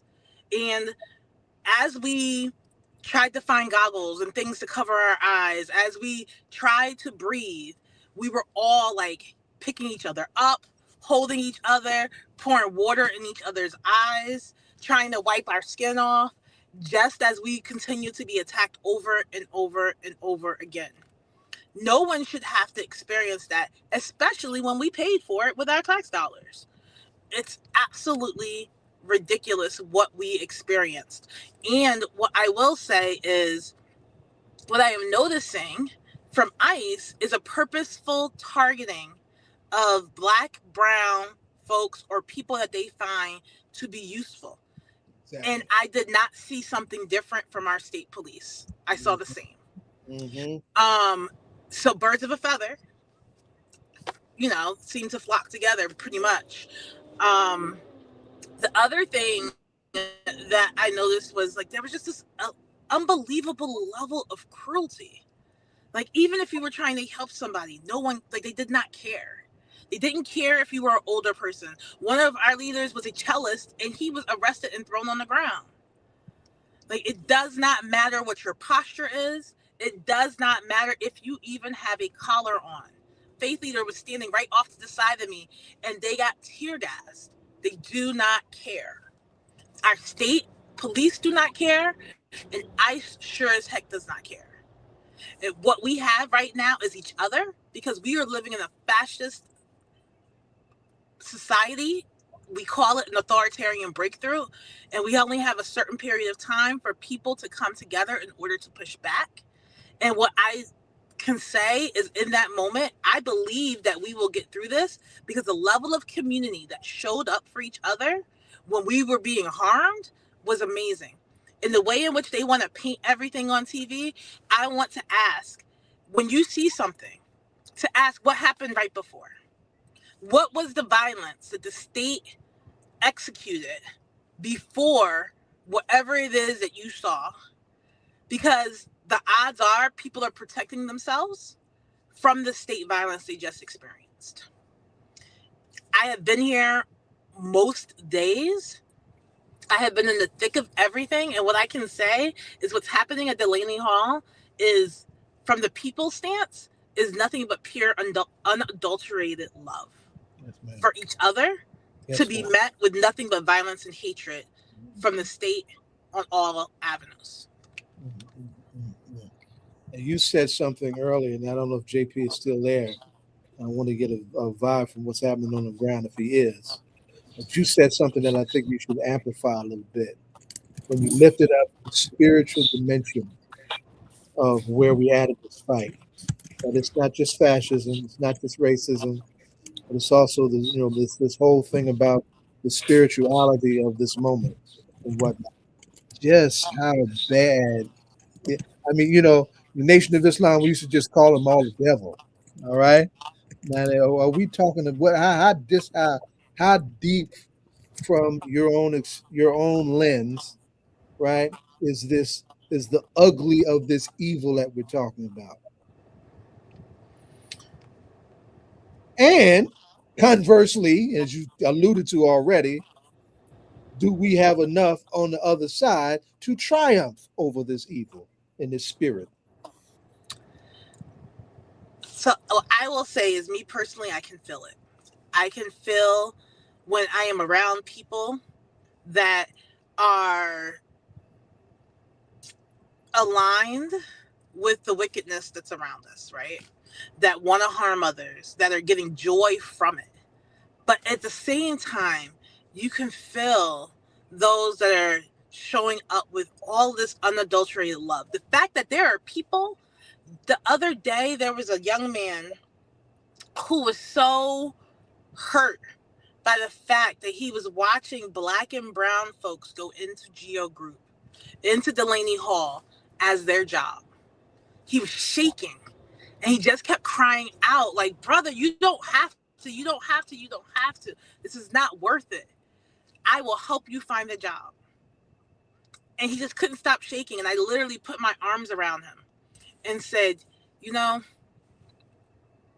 I feel it in you, right? I feel what you want to be able to do. Like, you can't force somebody to do something until they can start to see the humanity in each other. And we started talking about what is necessary for us to actually see each other to get through this. Because, yeah, there's prayer, but everything that we do on the spiritual level has to lead to the fact that we see each other as human and holy in order for us to act as such. And I think that that's the thing that we need to be leaning into. Because also, I study fascism, and we don't win if we don't get people to actually change sides. Mm-hmm. Every country that has won, people have decided not to comply. Daisy.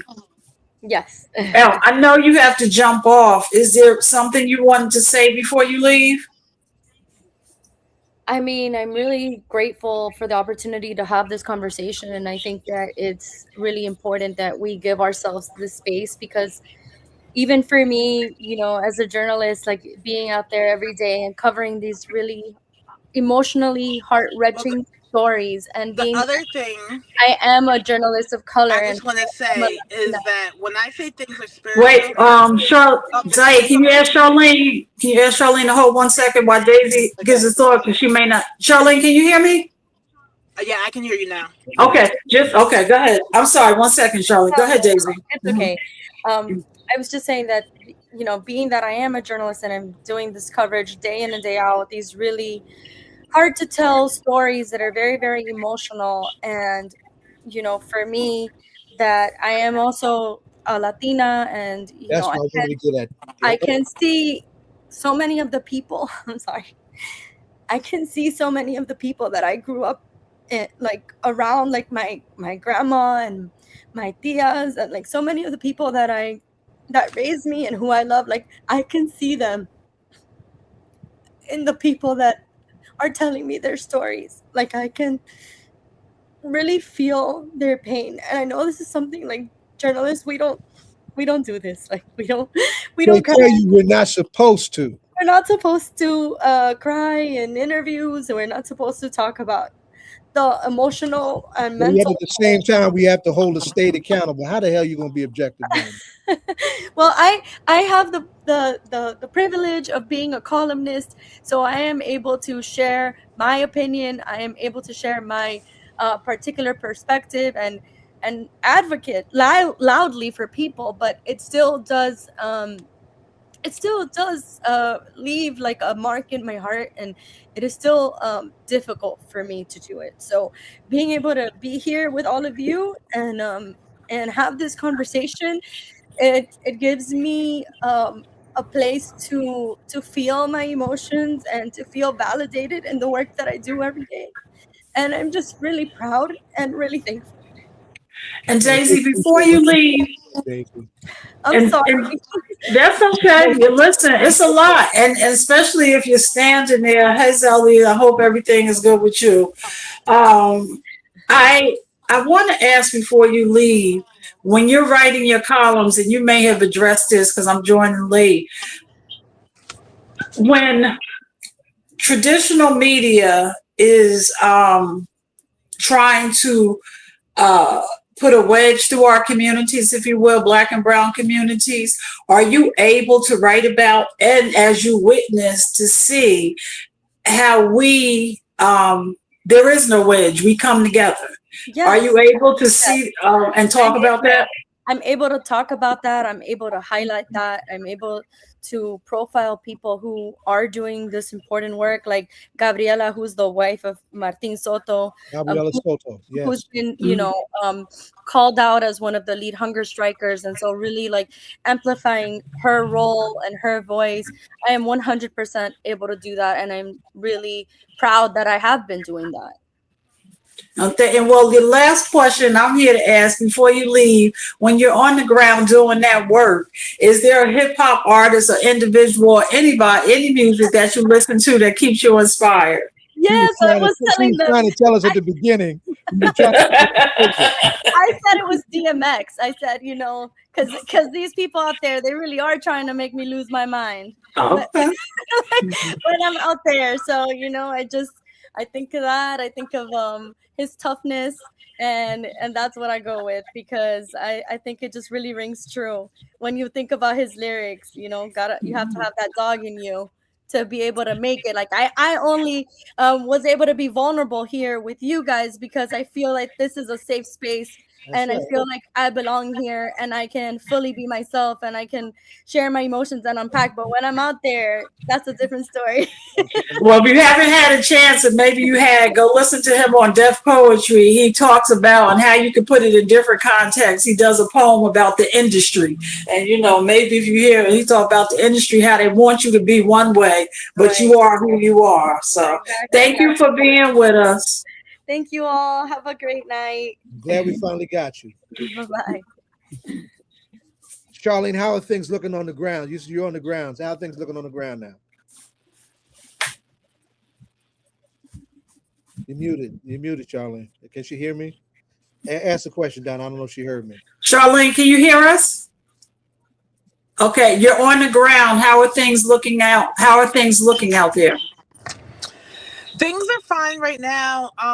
There was a car that came out because I had to walk down the street a little bit to my car. There was a car that had came out before, and some of the GO group employees were a little upset.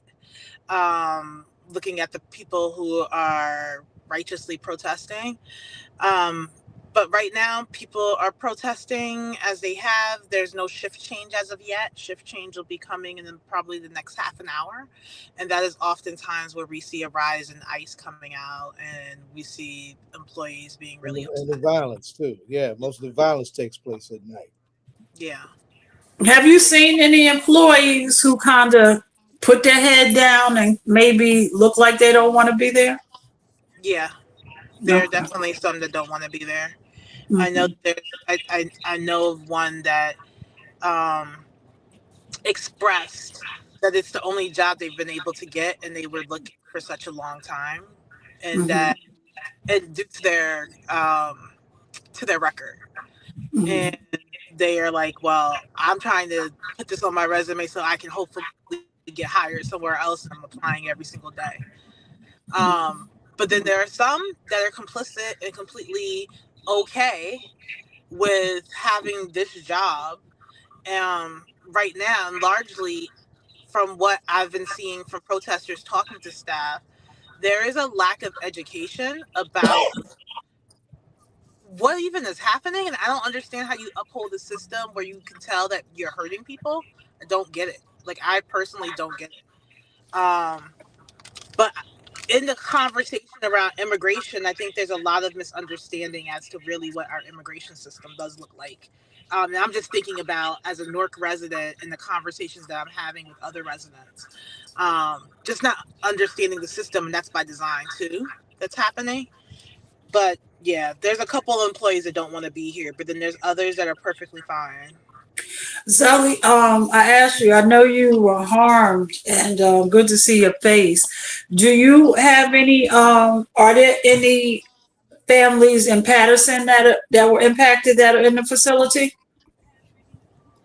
Now, I'm not sure about families that have been impacted in Patterson that are in that facility, but we definitely have had ICE raids in the city of Patterson. I know that even one of my students, their father was snatched up by ICE last year and was deported, right? And he was deported back to a country where he hasn't been since he was a child, right? So he was trying to figure things out, and now the family's trying to figure out, like, well, like, are we going to go back to like Guatemala? Like, so they're trying to figure out like what to do, because only I think the daughter is born here, right? Everyone else was born there. So we see the disruptions, firsthand in my school, firsthand in our community, that there's this fear of ICE, fear of anything that even resembles ICE, right? Because a lot of people don't know the difference between like certain uniforms that different law agencies wear. So if you're not wearing a navy blue police uniform and you show up somewhere else, they think it's an ICE sighting. So this whole high alert in our community when it comes to ICE and the impact of it. Last week, no, I think it was this week, our team collaborated with New Jersey Alliance for Immigrant Alliance Social Justice. I think I got the name confused. You got it. You're good. Yeah, we partnered with them and the Palestinian American Cultural Center in Clifton to hang up signs all throughout Patterson, particularly in the areas that have high immigration and immigrant businesses, to get them to put up, ICE out New Jersey signs, ICE out of the World Cup, because of that fear that there's going to be a large presence because of the World Cup, particularly, in places like Patterson, right? So putting signs to let people know, like, hey, like, we're all in this together. It doesn't necessarily mean you have to be Hispanic, because we put these posters up all on Main Street, which is like a lot of Palestinian, a lot of Arab stores, put them up in Jamaican stores and all these other type of stores to show, like, hey, we are all in this together, and we all got to be on high alert, because what's going to happen is that there's going to be a shift in what's happening in our communities. And if we're not organized, and if we're not in solidarity with one another, then this police repression is going to be in our communities more heavy-handedly, snatching people up, and we're not prepared to fight against it or to respond to it. And we think it's only going to be this person and not that person. But how is your student doing? How is your student doing? It's funny because I just happened to on Netflix, they just released a new season of Grey's Anatomy, and Shonda Rhimes had done in the last season, like, one person was scared to go to the hospital. And I love how she imitates life, and she does it well. So what you just told me is a student whose father got sent back, but how is she doing? Like, her family just overnight torn apart. Yeah, I think they're trying to survive as best as they could, like all families are trying to survive as best as they could. I've been talking to teachers throughout the district, and a lot of people are self-deporting, right? That, one day a student is here, a week or two, they haven't been here, and it's like, where is the student at? And come to find out, there a lot of kids are families are self-deporting. Like they rather just leave before they rather them disrupt their life rather than ICE The disrupt their state do. life. Yes. Yes. And and Let me and ask I'm sorry, Dave, one more question. And just as the World Cup is going on, because there are so many diverse and we're used to being outside around soccer, outside parties, even just with the Knicks and everything. With everybody, do you see everything in terms of people setting up outside, or you think people are pulling back a little bit more? Because that's Well, one sport I know you can walk down the street and see everybody outside watching it. I know that Patterson is one of those World Cup cities, right? So they're going to be having something on designated streets and at our stadium, to celebrate, the World Cup and watch the games.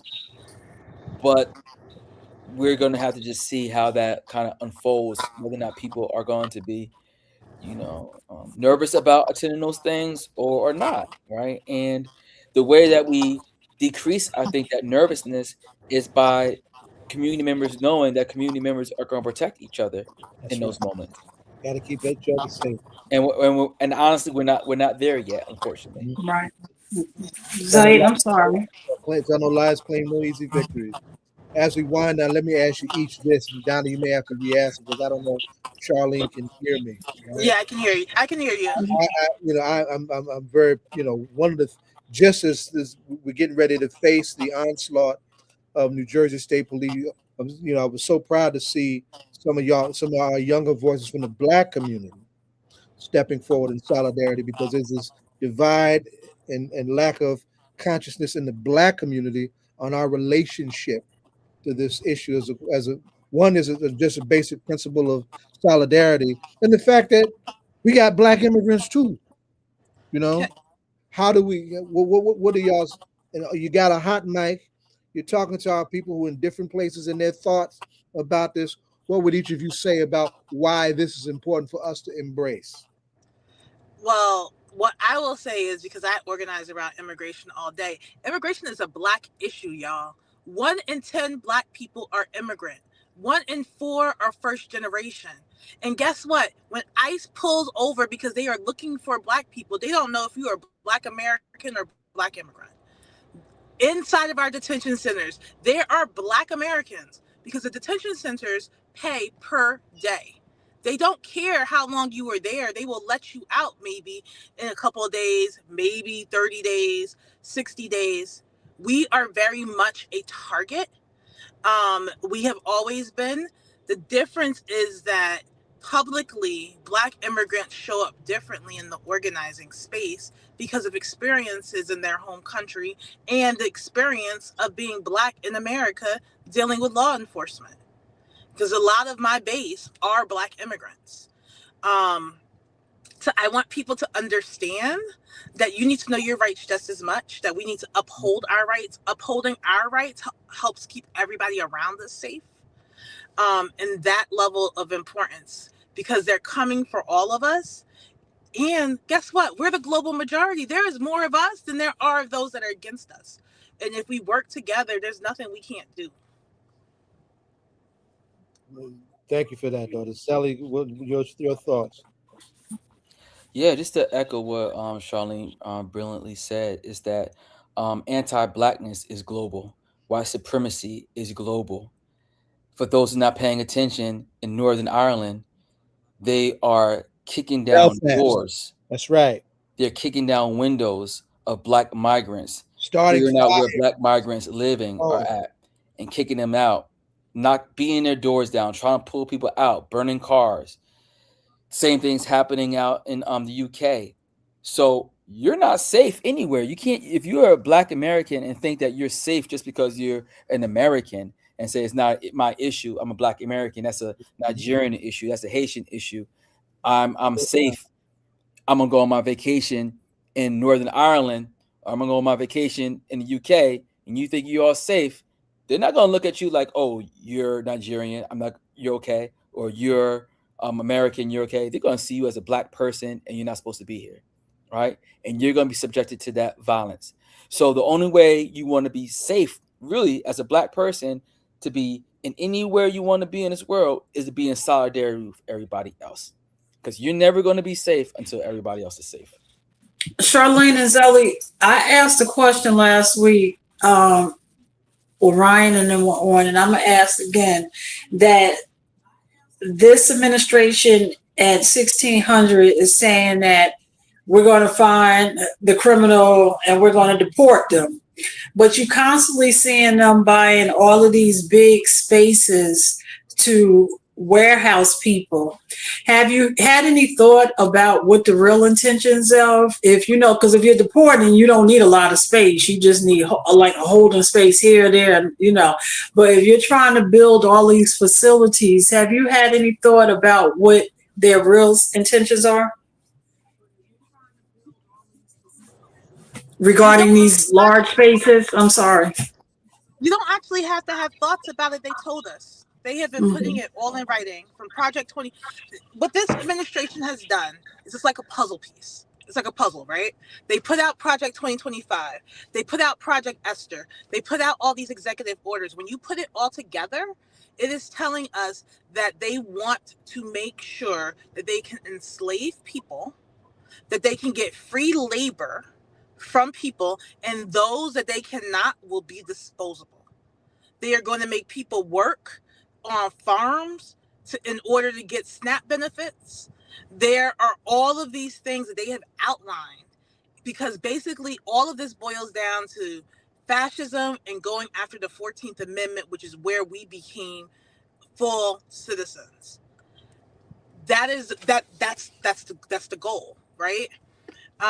Even down, one of the things that many people in New Jersey aren't even aware of, they intend to use our military base for deportation and detention.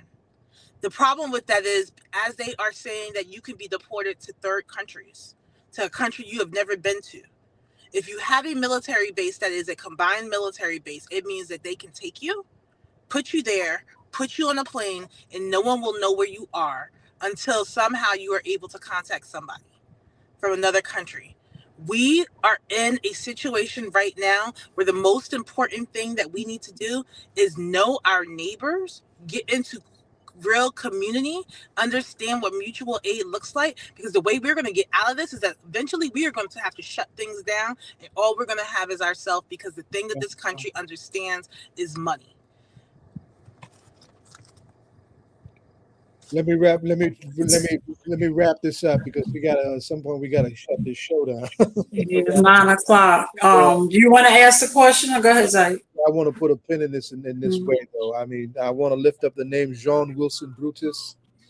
The only person who has died in captivity at Delaney Hall was a black immigrant from Haiti. I want to put a pin in that. I want to put a pin in something that was called the Immigration and Nationality Act of 1965. That was the impact of the so-called civil rights movement on the question of immigrant justice. And what did it do? It eliminated white racial quotas in immigration. That's what it did. It should have been and seen and appreciated as the beginning and the end of white supremacy within a context of immigrant justice. And of course, the other side sees it. That's why the only person that Trump is admitting into this country, not only are they just white immigrants, but they're white immigrants from South Africa, beneficiaries of apartheid. If anybody don't think this is a black issue, you're out of your African mind. I want to thank each of you for coming on and doing what you do. Donna asked the ritual question, and we'll take it home. Charlene Zellie, when you're doing the work that you do, is there a hip hop artist, individual, or group that you listen to that keeps you inspired? I'm gonna jump in and say, for this work and this time, Dead Prez. Charlene? Tupac all day. Okay. I wish he was still here, man. Our most famous Panther Cub. Yes. Well, you guys. Yeah, Charlotte, you on the ground. You be careful. Yeah. Right? Zellie, I'll see you next week. You know what? Donna, you may not know, but I'm actually working in Zellie's town for a minute. I don't know how long I'm gonna be able to stay there. But I All love right, you in P-Town, okay.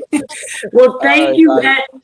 and both of y'all, please be safe, and thank you for the work that you're doing and that you continue to do. Thank we you. keep each other safe. So Yes, more we do. power to the people. Saeed, you want to thank all the guests?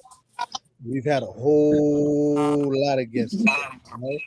We started out with the great Lawrence Hamm, People's Organization for Progress is doing a No King's Day rally in March on Sunday, 2:00, starting from the Federal Building. Right. We want to thank another one of my long-standing comrades, Mansa K Mussa, artist extraordinaire, who's being spotlighted in an exhibit at the East Orange City Hall Plaza starting next week on the 22nd of June. I want to lift up one of our young commissioners, right? Dorian Murray, right? Gave us a full hour, some really powerful thoughts, and then how all of us are responsible for engaging and feeding into the development of our younger generations. And of course, you just heard from a sea of folks from the work at Delaney Hall, Daisy Calavati Robinson, right, who's had her own story, poured herself out, and you find her byline. She's got a ton of articles. Of course, most of them got paywalls on them. But if you got a Star Ledger or New Jersey Advanced Media subscription, she's done a ton of very good articles on this work. On the ground, J.P. Sloan from Black Alliance for Peace and Community Movement Builders for the action they're doing at Delaney Hall tonight. You saw Charlene Walker, who was also on the ground from Faith in New Jersey. Deborah Smith-Gregory sends her apologies. Her connection didn't work online, but Newark NAACP has expressed strong solidarity with all the protests that's going on with Delaney Hall and the detainees inside Delaney Hall. And of course, you just heard our little brother Zellie Thomas Imani from Black Lives Matter Patterson. An incredible work that he's been doing and heading up in Patterson. In fact, his particular chapter of Black Lives Matter is the only one that has taken another step in the work that we do in community-based violence. He does harm reduction work. They do some very good, important work on harm reduction in Patterson, and I'm also very proud of. Loaded night, full night, but it's always a full night every Friday night on All Politics Are Local. And Zaid, you want to mention that march again with Brother Larry? Yes, Sunday, the 14th of June, which is Trump's 80th birthday. By the way, it's also the same birthday of Ernesto Che Guevara. That would probably drive him out of his mind if he knew that, right? But Sunday, the June 14th, 2:00 from the Federal Building, 972 Broad Street, Newark, the No Kings rally in the dictatorship of Donald Trump, led by People's Organization for Progress and the Martin Luther King Conference and Convention. Full day, y'all. Full day. Full show. Yep. Keep it in the streets.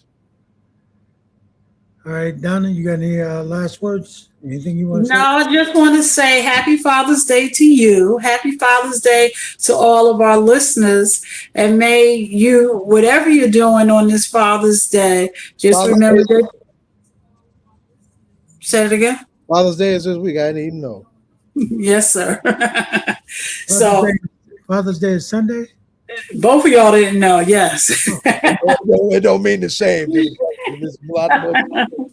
Well, just know you heard it from me that you're loved, okay? Thank you for all that you do. We appreciate it. Thank you, Doc. All right, y'all heard it right there. Zaid thanked everybody that was on the show. So I add my thank you to his. And of course, I thank Donna and Zaid, the co-hosts for the show tonight. As my brother Zaid would always say, we'll catch him where's I? In the whirlwind. All right, y'all. We'll see you next week.